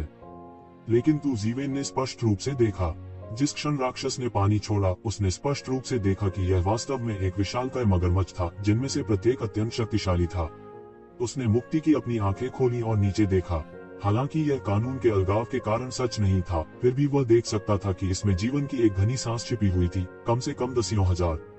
मैं एयर कंडीशनिंग की सांस लेने के अलावा और कुछ नहीं कर सकता। यहाँ इतने खूंखार मगरमच्छ किसने रखे हैं? तुम्हें पता है, ये कोई साधारण लोग नहीं, बल्कि देवता हैं। वे एक काटने में निगल जाते हैं। उन्हें संघर्ष करने का मौका ही नहीं मिलता। गर्जन, एक क्रोधित दहाड़ और एक विशाल मुंह दलदल से उठा और उसके पूरे शरीर को ढंक दिया। हालांकि येज़िवेन की तुलना एक साधारण भगवान से कैसे की जा सकती है? तुरंत एक तीर कदम के साथ पूरा शरीर सैकड़ों मीटर तक चमक उठा। भयंकर मगरमच्छ का हमला हवा में गिरा और फिर एक तलवार भयंकर मगरमच्छ की ओर कटी, जिससे भयंकर मगरमच्छ एक पल में मर गया। रक्त ने हवा भर दी, चारों ओर किलोमीटर की दूरी को पूरी तरह से लाल कर दिया, और गंध सूंघकर और अधिक भयंकर मगरमच्छ इकट्ठा हो गए। यह जानते हुए कि वह अधिक समय तक नहीं रह सकता, येज़िवेन जल्दी से मंदिर की दिशा में भाग गया। यह अभी भी मंदिर से बहुत दूर है, लेकिन यहाँ ऐसी पुस्तकें हैं जिन्हें गलती से भयंकर मगरमच्छों ने निगल लिया था। हर कोई दहशत में था, लेकिन वे पहले से ही बाघ की सवारी कर रहे थे। यदि वे पीछे मुड़े, तो वे भयंकर मगरमच्छों का एक अनंत समूह होगा। आगे बढ़ने में कोई फर्क नहीं पड़ा। उड़ नहीं सकते, भाग नहीं सकते, केवल आगे बढ़ सकते हैं। प्रतीत होता है कि जूली लंबी नहीं थी। वे 2 घंटे तक पूरे रास्ते दौड़ते रहे। भले ही येज़िवेन को देर हो गई थी, लेकिन उसके शरीर का तरीका उत्तम था और वे भयंकर मगरमच्छ उसकी मदद नहीं कर सकते थे। सैकड़ों खूंखार मगरमच्छ थे जो रास्ते भर उसके हाथों मरते रहे। वे जल्द ही पहले समूह के साथ सामने आ गए, और जो सामने वाले को पकड़ सकते थे वे सभी ऋषि क्षेत्र के विशेषज्ञ थे, और उनमें से कई ऋषि क्षेत्र के मध्य और बाद के चरणों के विशेषज्ञ थे। सबसे महत्वपूर्ण बात यह है कि ये लोग छोटे समूहों में हैं, एक दूसरे का समर्थन करने के लिए कई बड़ी टीमों में विभाजित हैं, और येज़िवेन अकेले हैं जो अकेले पहले समूह में प्रवेश कर सकते हैं, इसलिए यह भी बहुत ध्यान देने योग्य है। जल्द ही सबसे बड़ी टीमों में से एक में एक गंजे आदमी ने एक आंख मारी। अचानक एक पतला पंख वाला आदमी टीम से अलग हो गया। वह पंखों के साथ पैदा हुआ था, इसलिए उसके शरीर का तरीका भी बहुत तेज था। थोड़ी देर बाद उसने येज़िवेन की ओर उड़ान भरी। येज़िवेन ने तुरंत फेदरमैन की हरकत पर ध्यान दिया। इससे भी महत्वपूर्ण बात यह है कि उसके पीछे 1 दर्जन से अधिक शक्तिशाली भयंकर मगरमच्छ दौड़े चले आए। दुष्ट जल पूर्व की ओर जाता है। येज़िवेन नहीं समझती कि यह उस पर आ रहा है। यह इन टीमों के लोग होने चाहिए जो अपने प्रतिस्पर्धियों को जड़ से खत्म कर रहे हैं। पहले समूह के लोगों के बीच तू ज़िवेन अकेला है और इससे निपट नहीं सकता। लेकिन क्या ये ज़िवेन से निपटना वास्तव में इतना आसान है? वह अपने मुंह के कोनों पर ठंडी मुस्कान बिखेरता है और अचानक परमेश्वर का राज्य उसके पैरों के नीचे फैल जाता है। पंख वाले आदमी को ढांक लेता है। अंतहीन कानून दो बड़े हाथों में बदल गया और एक पल में पंख वाले आदमी को ठीक कर दिया। करने के लिए जारी पुनश्च मासिक टिकट समर्थन के लिए पूछें। पंख वाला आदमी चौंक गया और पीला पड़ गया। उनके चेहरे पर मूल मुस्कुराहट उनके चेहरे पर पूरी तरह से जमी हुई थी। उसने कभी नहीं सोचा था कि ये ज़िवेन ने वापस लड़ने की हिम्मत की। तुम्हें पता है, वे लोगों का एक समूह थे और तू ज़िवेन केवल अकेला था। जब वह आना चाहता था तो ज़िवेन बस भाग गया। उसने कभी नहीं सोचा था कि उसने वापस लड़ने की हिम्मत की। XSTXT ने नवीनतम और पूर्ण उपन्यास पढ़ा, लेकिन ये ज़िवेन का पलटवार उसे इतना आतंकित करने के लिए पर्याप्त नहीं था, क्योंकि उसने पाया कि उसके परमेश्वर के राज्य को प्रकट नहीं किया जा सकता था और पूरी तरह से दबा दिया गया था, जो उसके लिए असंभव था, क्योंकि वह ऋषि लोक के मध्य में है और दूसरा पक्ष ऋषि लोक के प्रारंभिक चरण में है। वह उसे कैसे नियंत्रित कर सकता है और हिल नहीं सकता। आप जानते हैं, यद्यपि ऋषि लोक ने परमेश्वर के राज्य को संघनित कर दिया है, फिर भी परमेश्वर के राज्य और परमेश्वर के राज्य के बीच एक बड़ा अंतर है। छोटा दायरा होगा तो बहुत फर्क होगा। तो ज़िवेन ने यह कैसे किया? हालांकि सबसे पहले वह उसे ज्यादा सोचने की अनुमति नहीं दे सकता था। दलदल की कीचड़ और पानी में से एक दर्जन भयंकर मगरमच्छों ने काटकर पंख वाले आदमी को बांध दिया। खून फूट पड़ा और हड्डी के टुकड़े उड़ गए। पल भर में ही सारे देवता और आत्माएं नष्ट हो गईं और मूल भगवान भी जिंदा दंस गए, जो इन भयंकर मगरमच्छों की भयानकता को दर्शाता है। केवल उसका सिर दलदल की सतह पर गिरा। वह अभी भी पूरी तरह से अविश्वसनीय लग रहा था। वह एक ज़िवेन के राज्य से बिल्कुल भी छुटकारा नहीं पा सका। जीत या हार एक पल के लिए होती थी और उसे बचने का कोई मौका नहीं दिया जाता था। उनके दिमाग में आखिरी समय में उन्होंने जो समस्या सोची थी, वह यह थी कि उन्हें पता था कि वह पूर्व में बुरे पानी को पेश करने की नीति से नहीं खेलेंगे। इसे अपने घर ले जाना था। वह जानता था कि वह खुद एक ज़िवेन को मार डालेगा, लेकिन वह कभी नहीं जान सकता कि अगर उसने खुद ऐसा किया तो वह तेजी से मर सकता है। कोष्टक कोष्टक, ये ज़िवेन इसे करने के लिए बहुत आलसी है, अन्यथा एक तलवार ही काफी है। पुराने 4 गंजा आदमी गुस्से से चिल्लाया कि उनके बीच संबंध बहुत अच्छे हैं, लेकिन अप्रत्याशित रूप से उसने सोचा कि वह सिर्फ एक ऐसा काम कर रहा है जो बिल्कुल भी खतरनाक नहीं था, लेकिन उसने अपनी जान दे दी। उन्होंने एक ज़िवेन की ओर देखा। वे लगभग लोगों को खाना चाहते थे, जैसे कि वे ये ज़िवेन को जिंदा निगल जा रहे हों। अगर उन्हें बड़ी संख्या में भयंकर मगरमच्छों द्वारा घेरा नहीं जा रहा होता तो वे एक ज़िवेन को मारने के लिए आ सकते थे। इन लोगों की आंखों के सामने ये ज़िवेन ने ध्यान देने की जहमत नहीं उठाई और उसके पास बर्बाद करने के लिए इतना समय नहीं था। इसके बाद अन्य समूह भी एक ज़िवेन से कुछ हद तक डरे हुए थे। यह आदमी बड़ा अजीब था। ऐसा प्रतीत होता था कि वह ऋषि लोक के शुरुआती दिनों में ही पहले समूह में था। यह बहुत उत्कृष्ट नहीं है, लेकिन यह ऋषि लोक के बीच में एक विशेषज्ञ को आसानी से मौत के मुंह में खींच सकता है। हालांकि कुछ साधनों का उपयोग किया जाता है, यह सिर्फ इसलिए है, इसलिए यह और भी अजीब है। यदि ऐसे लोग आधार को नहीं जानते हैं तो बेहतर है कि उन्हें उकसाया न जाए, अन्यथा उन्हें गंभीर परिणाम भुगतने पड़ सकते हैं। लेकिन लोगों के पास देखभाल करने का समय नहीं है, क्योंकि लंबे समय तक चलने के बाद उन्होंने आखिरकार मंदिर का परिचय देखा और अंत में उन्हें पूरे रास्ते राहत मिली। हर किसी का दिल तंग है और एक पल के लिए आराम करने की हिम्मत नहीं करता। हालांकि अभी भी एक दूरी है, यह हाथ में है। इन लोगों में तू ज़िवेन ने नेतृत्व किया। एक ऋषि के दायरे की शुरुआत में उन्होंने ऋषि के दायरे के मध्य और बाद के चरणों में बहुत सारे विशेषज्ञों को पार कर लिया और 1 दर्जन से अधिक सांसों के लिए मंदिर में जाने का बीड़ा उठाया। यह एक बहुत ही सरल मंदिर आकार में बहुत ही विचित्र है। मुझे नहीं पता कि यह कौन सा काल है, इसमें कौन से देवता निहित हैं। ये भटकते हुए लोग देवता हैं, जिनमें से कई सारे लोगों में धूप का आनंद ले रहे हैं। विश्वास फैलाने के लिए हर जगह मंदिर बनाए जाते हैं और युद्ध भी बख्शा जाता है। इसलिए यह मंदिर के लिए कोई अजनबी नहीं है, लेकिन मुझे नहीं पता कि यह किस भगवान को समर्पित है। लेकिन मुझे डर है कि अगर मैं इसे ऐसी जगह बना सकता हूँ और इतने सारे भयंकर मगरमच्छों को पाल सकता हूँ तो मैं आम आदमी नहीं बनूंगा। ये ज़िवेन सीधे मंदिर में घुस गई। मुख्य हॉल की पंक्तियां अच्छी हैं। मुख्य हॉल में विशाल मूर्तियां हैं और वह अपना चेहरा स्पष्ट रूप से नहीं देख सकता। लेकिन अब तू ज़िवेन अधिक देखने के लिए आलसी है। पहले मिली जानकारी के अनुसार ये ज़िवेन ने जल्दी से दिशा पहचान ली और एक दिशा में उड़ गए। पुनर्जन्म घास कहाँ है? ये ज़िवेन लगातार उन मंदिरों के बीच देखती रही। उनका फिगर फास्ट था। जल्द ही ये ज़िवेन के सामने दवाओं का एक बड़ा बगीचा दिखाई दिया, लेकिन इस विशाल औषधि उद्यान में कोई औषधीय सामग्री नहीं थी और यह बहुत उजाड़ था, जैसे कि सारी आभा अवशोषित हो गई हो। पूरे मेडिसिन गार्डन के केंद्र में एक गहरे भूरे रंग की दवा खिल रही है। अनगिनत नियम ऊपर और नीचे उड़ रहे हैं और आत्मा कानून बहुत समृद्ध है। यहाँ तक अगर यह बहुत दूर है तो भी ये जीवेन आत्मा कानून के उतार चढ़ाव को महसूस कर सकते हैं। पुनर्जन्म घास। ये जीवेन को यकीन था डोमटर की तरह, जो ठीक वैसा ही है जैसा कि राजा ने अपने सामने बताई गई घास की रोपाई की थी। पूरा मेडिसिन गार्डन पूरी तरह से मुरझा गया है और सभी आध्यात्मिक नसों की आभा को पुनर्जन्म घास में ले जाया जाता है। पूरा मेडिसिन गार्डन केवल इस पुनर्जन्म घास का समर्थन करता है। यह कहना बेहतर है कि पुनर्जन्म घास दबंग है और अन्य औषधीय पदार्थों की आभा को अवशोषित करती है, जिसके परिणामस्वरूप अन्य औषधीय पदार्थों में पर्याप्त आभा नहीं होती है और वे जीवित नहीं रह सकते हैं। जब तू जीवेन ने इसे लापरवाही से देखा तो वह देख सकता था कि कई औषधीय सामग्री पूरी तरह से सूख गई थी। उनमें से कई पाउडर बन गए थे और फ्लाई ऐश में भी बदल गए थे। यह पुनर्जन्म घास बहुत दबंग है, लेकिन तू शिवेन ने इस समय इतनी परवाह नहीं की। 1000 से अधिक वर्षों के बाद वह अंत में पुनर्जन्म घास पाया। एक कदम के साथ वह एक पल में पुनर्जन्म घास के सामने प्रकट हुआ। पुनर्जन्म घास पर सुरक्षात्मक बाधा को तोड़ दिया। पुनर्जन्म घास को सफलतापूर्वक पकड़ लिया और इसे तियानेवान दर्पण में शामिल कर लिया। तुरंत वह रुक गया और मेडिसिन गार्डन से बाहर उड़ गया। उन्हें खुद मंदिर में कोई दिलचस्पी नहीं थी। अब जब उसे पुनर्जन्म की घास मिल गई है तो अगला कदम तब तक इंतजार करना है जब तक वह कन्फ्यूशियस स्कूल के मामलों से निपटता है और फिर वह सम्राट चुन सकता है। शायद अन्य लोग सम्राट लू को चुनने के महान अवसर के लिए आए थे, लेकिन ये जीवेन खुद इस अवसर में इतनी दिलचस्पी नहीं रखते थे और तथाकथित अवसर पर टिके नहीं रहेंगे।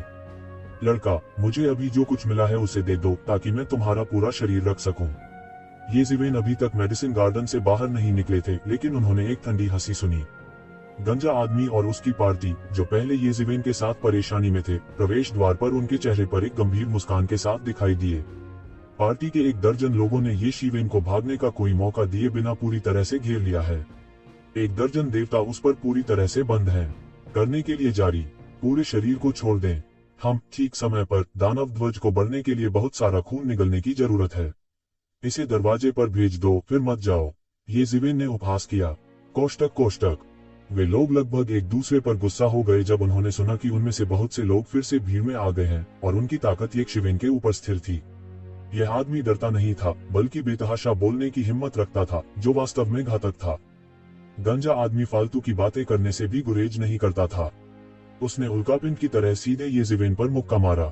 उसकी मुट्ठी फट गई और तारे बन गए। मुट्ठी की शक्ति फैल गई और हवा में बह गई। प्रत्येक मुट्ठी शक्ति में कानून की अनंत शक्ति होती है। यह पंच उनकी असाधारण ताकत को भी दर्शाता है। चेंग गो के लिए ऋषि लोक में इन बुनियादी गुरुओं का नेता बनना इतना आसान नहीं है। इस पंच ने लगभग स्वर्ग और पृथ्वी को अपनी पहली शक्ति बना लिया था, जिससे कि तू जीवेन बचकर बच नहीं सकते थे। मुझे नहीं पता कि मरना अच्छा है या बुरा। मेरे पास अभी आपके साथ बहस करने का समय नहीं था। मैंने तुम्हें जाने दिया, अब मैं मरने की हिम्मत करता हूँ। बम्बारी से बॉक्सिंग शक्ति के सामने ये जीवेन स्थिर खड़े रहे और बम्बारी को नीचे जाने दिया। हर जगह पतन हुआ, लेकिन कोई कंपन नहीं हुआ। उनका चेहरा बहुत ठंडा था। जब वह ये जीवेन को मारने ही वाला था तो ये जीवेन ने आखिरकार उसका हाथ पकड़ लिया, अपनी हथेली को फैला लिया और एक विशाल तलवार गैस उसके हाथ पर संघनित हो गई।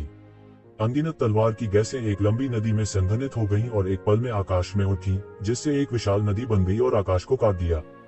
तलवार की गैस ये जीवेन के हाथ से छलक कर आसमान में गिरी। शेंग शेंग ने गंजे आदमी की मुट्ठी तोड़ दी। नंगे सिर वाले आदमी की मुट्ठी बिना छुए ही एक शिवेन के फर के एक बड़े हिस्से को तोड़ दी गई थी। यह किस प्रकार की तलवार की शक्ति है? यह इतनी शक्तिशाली कैसे हो सकती है? गंजा आदमी हैरान हुआ और बार बार पीछे हट गया। जोरदार क्यूई की रक्षा करने वाले उनके शरीर ने इस तलवार की गति के सामने टूटने के संकेत दिए। यदि आप काला खाना चाहते हैं तो आपको यह देखना होगा कि आपके पास कितने किलोग्राम हैं। ये जीवेन उपहास किए बिना नहीं रह सकी। अचानक वह जगह पार कर गया और गंजे आदमी के पास आ गया। उसके हाथ में तलवार घूमती रही, बड़ी और सीधे वार कर निकल गई। बूम! इस गीत की तलवार आकाश में दौड़ी और आकाश को भेदी। उसके पीछे अंतहीन तलवार क्यूई भड़क उठी, लगभग कैंडो की दुनिया बन गई। रोक जमाना। दूसरे जल्दी में थे। उन्हें उम्मीद नहीं थी कि एक शिवेन इतना भयानक होगा। एक के बाद एक परमेश्वर ने ये जीवेन के पदचिन्हों को विलंबित करने के लिए परमेश्वर के राज्य का शुभारंभ किया। कोष्टक कोष्टक। अनगिनत देवता बड़े हाथों में बदल गए और एक शिवेन को पकड़ लिया। मरना। तू जीवेन ने एक कोल्ड ड्रिंक दी, अचानक रुक गई, अचानक अपनी हथेली लहराई और अनगिनत तलवार क्यूई बह गई। परमेश्वर के राज्य में फैले ये सभी एक पल में ढह गए और वे जीवेन के विरोधी बिल्कुल भी नहीं थे। कानून के वे बड़े हाथ भी एक झटके में टूट गए। यह हवा में बह गया।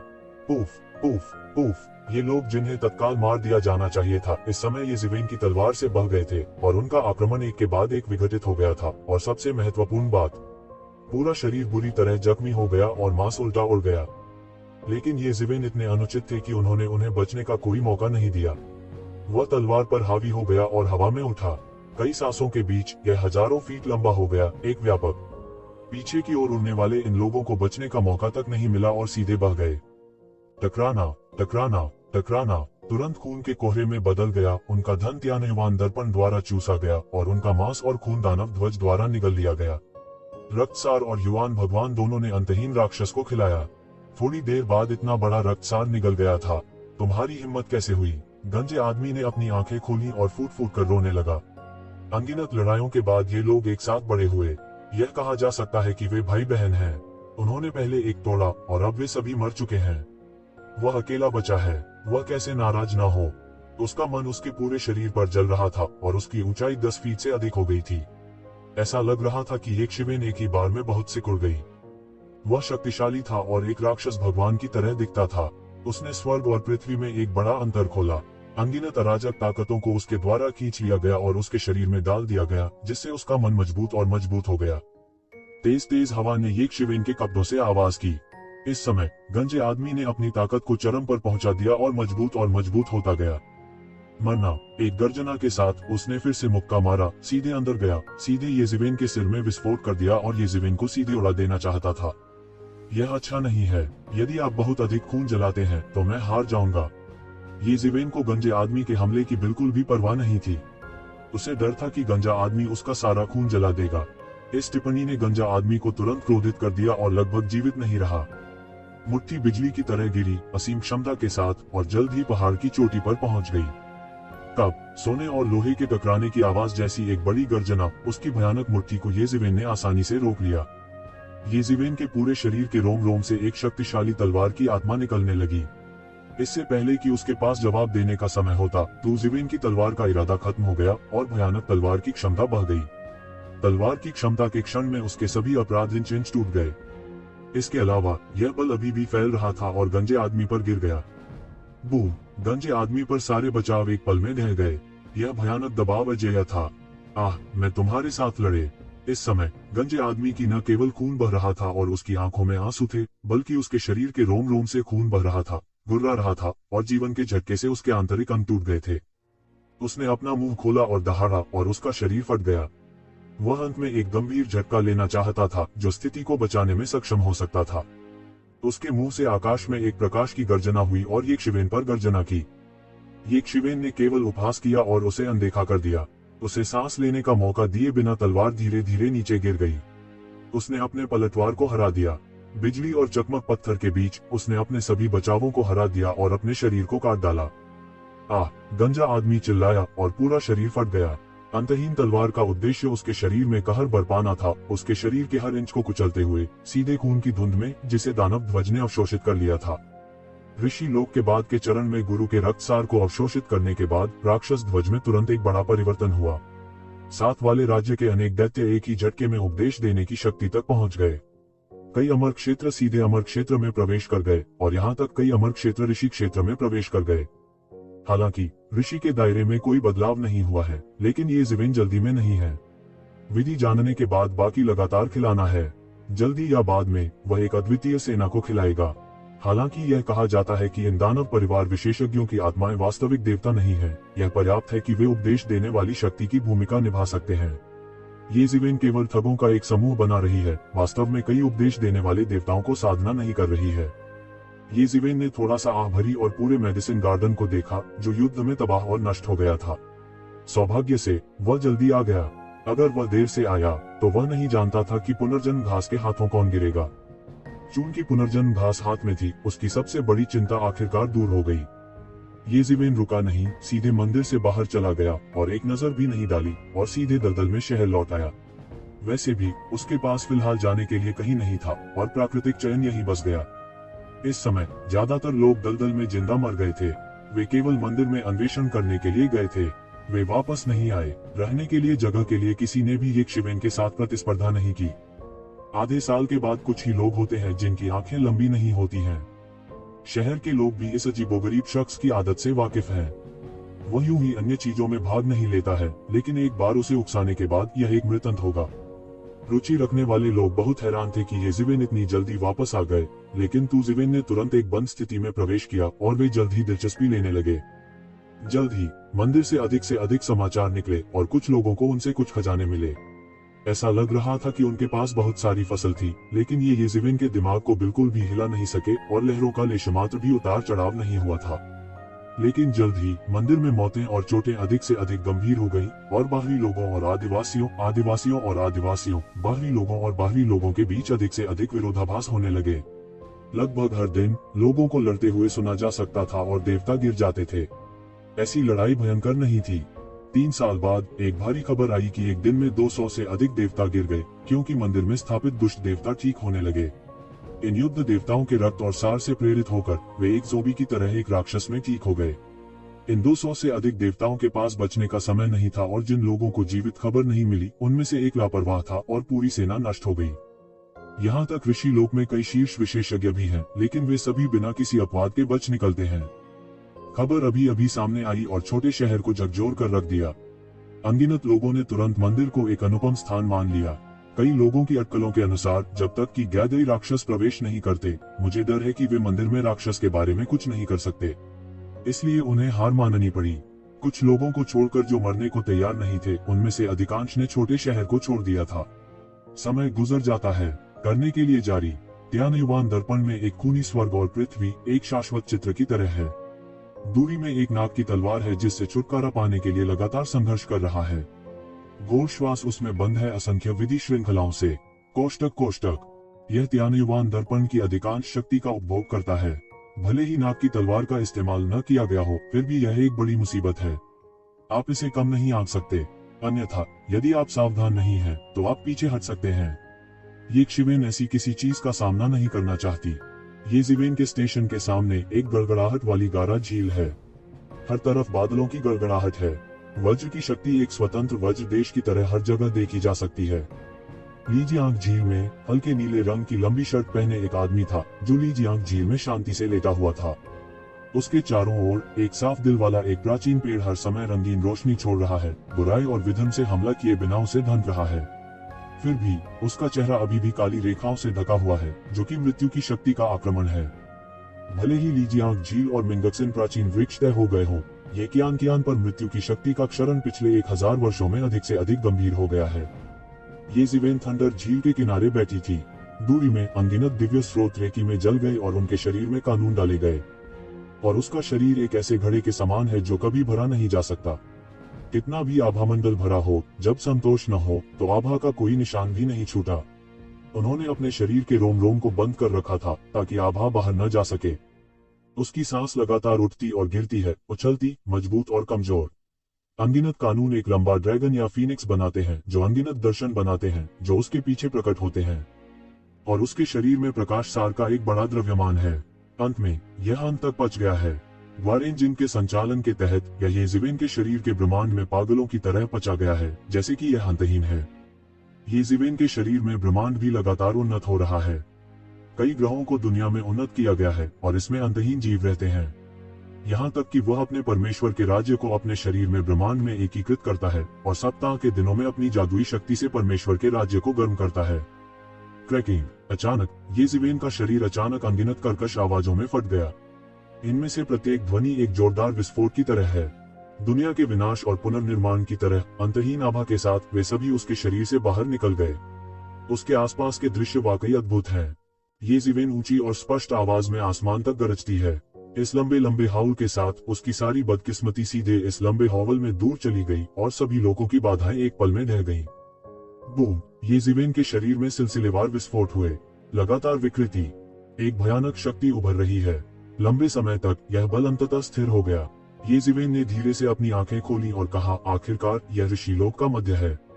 प्रकाश सार स्रोत को निगलने के बाद पदोन्नत होना कठिन है। हालांकि उन्होंने ऋषिलोक के प्रारंभिक चरण को पार करने के तुरंत बाद ऋषिलोक के मध्य चरण में प्रवेश किया, जो बहुत तेज प्रतीत होता है। वास्तव में यह प्रकाश और सार के स्रोत को निगलने का परिणाम भी है। अन्यथा हालांकि वह दूसरों की तरह नहीं हो सकता है। वह केवल 10,000 वर्षों में ही आगे बढ़ सकता है और वह इतनी जल्दी फल नहीं दे सकता। लेकिन सौभाग्य से वह आखिरकार सफल हो गया। ये वर्ष व्यर्थ नहीं गए।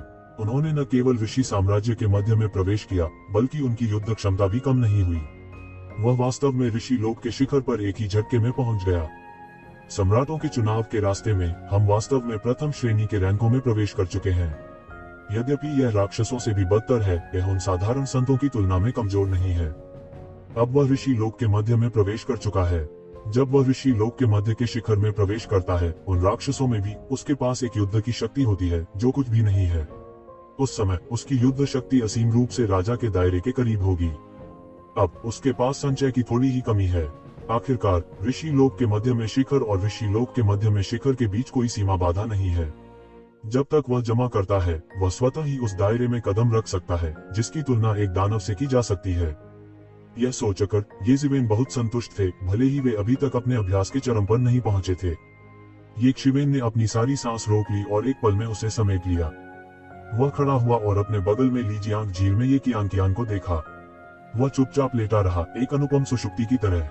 जल्द ही यह सब खत्म हो सकता है। उनका पूरा शरीर, अनगिनत कानून उनकी हरकतों से ऐसे मडरा रहे थे मानो उन्होंने किसी और लोक को छू लिया हो। हालांकि उनका क्षेत्र ऋषि क्षेत्र के शिखर तक पहुंचने से बहुत दूर था, लेकिन उनकी ताकत स्पष्ट रूप से इस दायरे की सीमा को छू गई थी और अगला क्षेत्र राजा को सील करना था। येज़िवेन की हथेली उलट गई और उसके हाथ में चकमक पत्थर दिखाई दिया। उन्होंने अपने मन को पहले ही मिटा दिया था, केवल अनंत ऊर्जा का एकीकरण छोड़कर। जब तक वह इसे निगलेगा, कुछ वर्षों में वह ऋषि लोक के मध्य शिखर पर कदम रख देगा। यह स्वाभाविक रूप से है और कोई सीक्वेल नहीं होगा। यह एकमात्र प्राकृतिक सामग्री और पृथ्वी का खजाना है जिसे वह वर्तमान में निगल सकता है, जो अभी भी उसकी वर्तमान स्थिति के लिए उपयोगी है। और स्वर्ण समर्थित ड्रैगन काप के राजा ने अंतिम विकास पूरा नहीं किया है और अभी तक अंतिम निगलने के समय तक नहीं पहुंचा है। जिस तरह वह चकमक पत्थर की आत्मा को निगलना जारी रखने जा रहा था और स्थिति का लाभ उठाकर अपनी साधना को ऋषि के दायरे के बीच में शिखर पर सीधे धकेलने के लिए जा रहा था, अंतरिक्ष में अचानक उतार चढ़ाव आया और एक प्रकाश शून्य से टूट गया और उड़ गया।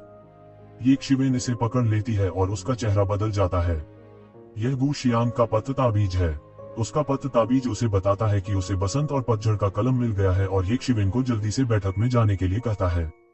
हालांकि येज़िवेन ने खुद से पूछा कि क्या वह निश्चित रूप से जून डिंगटियन को मार डालेगा, भले ही वह उन राक्षसों से मिला हो। वह खुद को बचाने के लिए पर्याप्त था। वह वास्तव में नहीं कर सका। पीछे हटना ठीक है, यह गठबंधन डिस्पेंसेबल है। हालांकि एक आदमी का पति, थूक और नाखून, उसने जो कहा उससे पीछे नहीं हटेगा।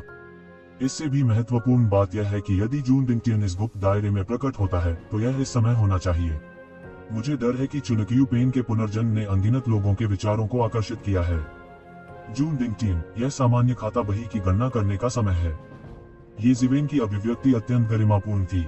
अगले ही पल उसका शरीर त्यानयुवान दर्पण में गायब हो गया था। इसी समय के साथ बसंत और शरद ऋतु की कलम फैल गई। भले ही कन्फ्यूशियवाद के विशेषज्ञों ने जानबूझकर इसे अवरुद्ध किया हो, यह बेकार था। यह अभी भी पूरी तरह फैल गया है। बहुत से लोग हैं जो बसंत और पतझड़ कलम के लिए आए हैं। इस समय उन्होंने पूरी तरह से अपनी कार्रवाई शुरू कर दी है। दूर आकाश में एक विशाल पर्वत तैर रहा है। पूरा पहाड़ प्राकृतिक रूप से नहीं बना है, बल्कि एक तरह का जादू का हथियार है। एक बहुत शक्तिशाली टॉप ग्रेड जादू का हथियार है। इस पर्वत पर कई शक्तिशाली गंधों का वास है और इसमें जीव रहते हैं।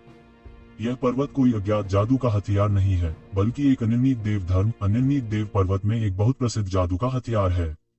वुडिंग का पूरा धार्मिक नाम वुडिंग है, जिसका अर्थ है कि स्वर्ग का मार्ग अस्थायी और अनिश्चित है, और वे एकमात्र चर को मास्टर करना चाहते हैं और दिनों की संख्या को रोकना चाहते हैं, जो उनकी ताकत के पीछे एक राजा सीलिंग संप्रदाय भी है। वुडिंग पर्वत भी बहुत शक्तिशाली है। यह मांस की चक्की की तरह शून्य में लगातार लागू होता है। इससे कोई फर्क नहीं पड़ता कि किस प्रकार के क्रूर जीव वुडिंग पर्वत से टकराते हैं, वे केवल मौके पर ही विस्फोट कर देंगे। इस समय वुडिंग पर्वत के चारों ओर अनगिनत राक्षस घिरे हुए हैं। यह कहा जाना चाहिए कि वुडिंग पर्वत ने सीधे इन राक्षसों के घोंसलों पर हमला किया। वुडिंग पर्वत पर जब तक वुडिंग धर्म के अनुयायी दियाओयुताई पर मजबूती से बैठते हैं, वे लगातार इन राक्षसों का शिकार कर सकते हैं और उन्हें मार सकते हैं, खुद को समृद्ध कर सकते हैं और धन लूट सकते हैं। उनकी ताकत भी बढ़ रही है और हर समय मजबूत हो रही है। और अधिक राक्षसों को वुडिंग पर्वत द्वारा लगभग मार दिया गया था और वुडिंग पर्वत के पोषक तत्वों में बदल गया और यहाँ तक वुडिंग पर्वत के मालिक का पोषण भी किया। यह एक बड़े मैक की तरह है। यह अजेय है। इस समय वुडिंगशेन पर्वत पर एक विशाल और आलीशान महल में वुडिंगशेन पर्वत के मालिक राक्षसों से भरे एक युवक ने अचानक अपनी आंखें खोली। लेकिन मैंने देखा कि वह युवक 9 फुट से अधिक लंबा और सुंदर था, लेकिन उसके माथे पर चांदी की चमक थी। सबसे पहले अपनी पहचान के कारण वह एक मानव जाति नहीं बल्कि एक शक्तिशाली जाति थी। बाहर आओ दोस्त, जब से तुम यहाँ हो तुम क्यों नहीं दिखते? उसने धीरे से अपना मुंह खोला। जैसे ही उसकी आवाज गिरी, उसके सामने एक लंबी और सीधी आकृति दिखाई दी, बिल्कुल स्वर्ग के राजा की तरह, जो दुनिया को डरा रहा था। जून डिंगटियन, यह तुम हो? अगर तुम अच्छा अभ्यास नहीं करते हो तो तुम यहाँ क्यों हो? वुडिंग पर्वत के मालिक को लग रहा था कि वह जून डिंगटियन को जानता है और उसने सीधे तौर पर कहा, एक सहयोगी के रूप में क्या मेरे लिए आपको देखना सामान्य नहीं है? जून डिंगटियन मुस्कुराया और कुछ नहीं कहा। कोई स्टेटर नहीं, आप कुछ सालों से गायब हैं, आप उस बाधा को छूने वाले हैं। यह वास्तव में शक्तिशाली है। आखिरकार यह अभी भी अलग है, लेकिन यह तेज है। मैं तुरंत ही ऋषि लोक के शिखर में प्रवेश कर सकता हूँ। उस समय उन राक्षसों की तुलना में मुझे केवल कौशल के संचय की आवश्यकता है। जब मैं चच लौटता हूँ और कुछ तियांकाई और दिबाओं को निगलता हूँ, तो मैं उन राक्षसों को तुरंत चुनौती दे सकता हूँ। और क्या है? किसी स्टेटर ने उसके चेहरे पर शालीनता से नहीं कहा, आपकी ताकत खराब नहीं है। हम दोनों साथ मिलकर काम करें तो हमारा विरोधी कौन हो सकता है? इस गुप्त स्थान को झाड़ू लगाने में कोई कठिनाई नहीं है। यदि आप वास्तव में ऐसा सोचते हैं तो आप वास्तव में नहीं जानते कि आप मर रहे हैं। जून डिंगटियन ने ठंडेपन से कहा, करने के लिए जारी, पुनश्च सदस्यता और मासिक टिकट समर्थन के लिए पूछें।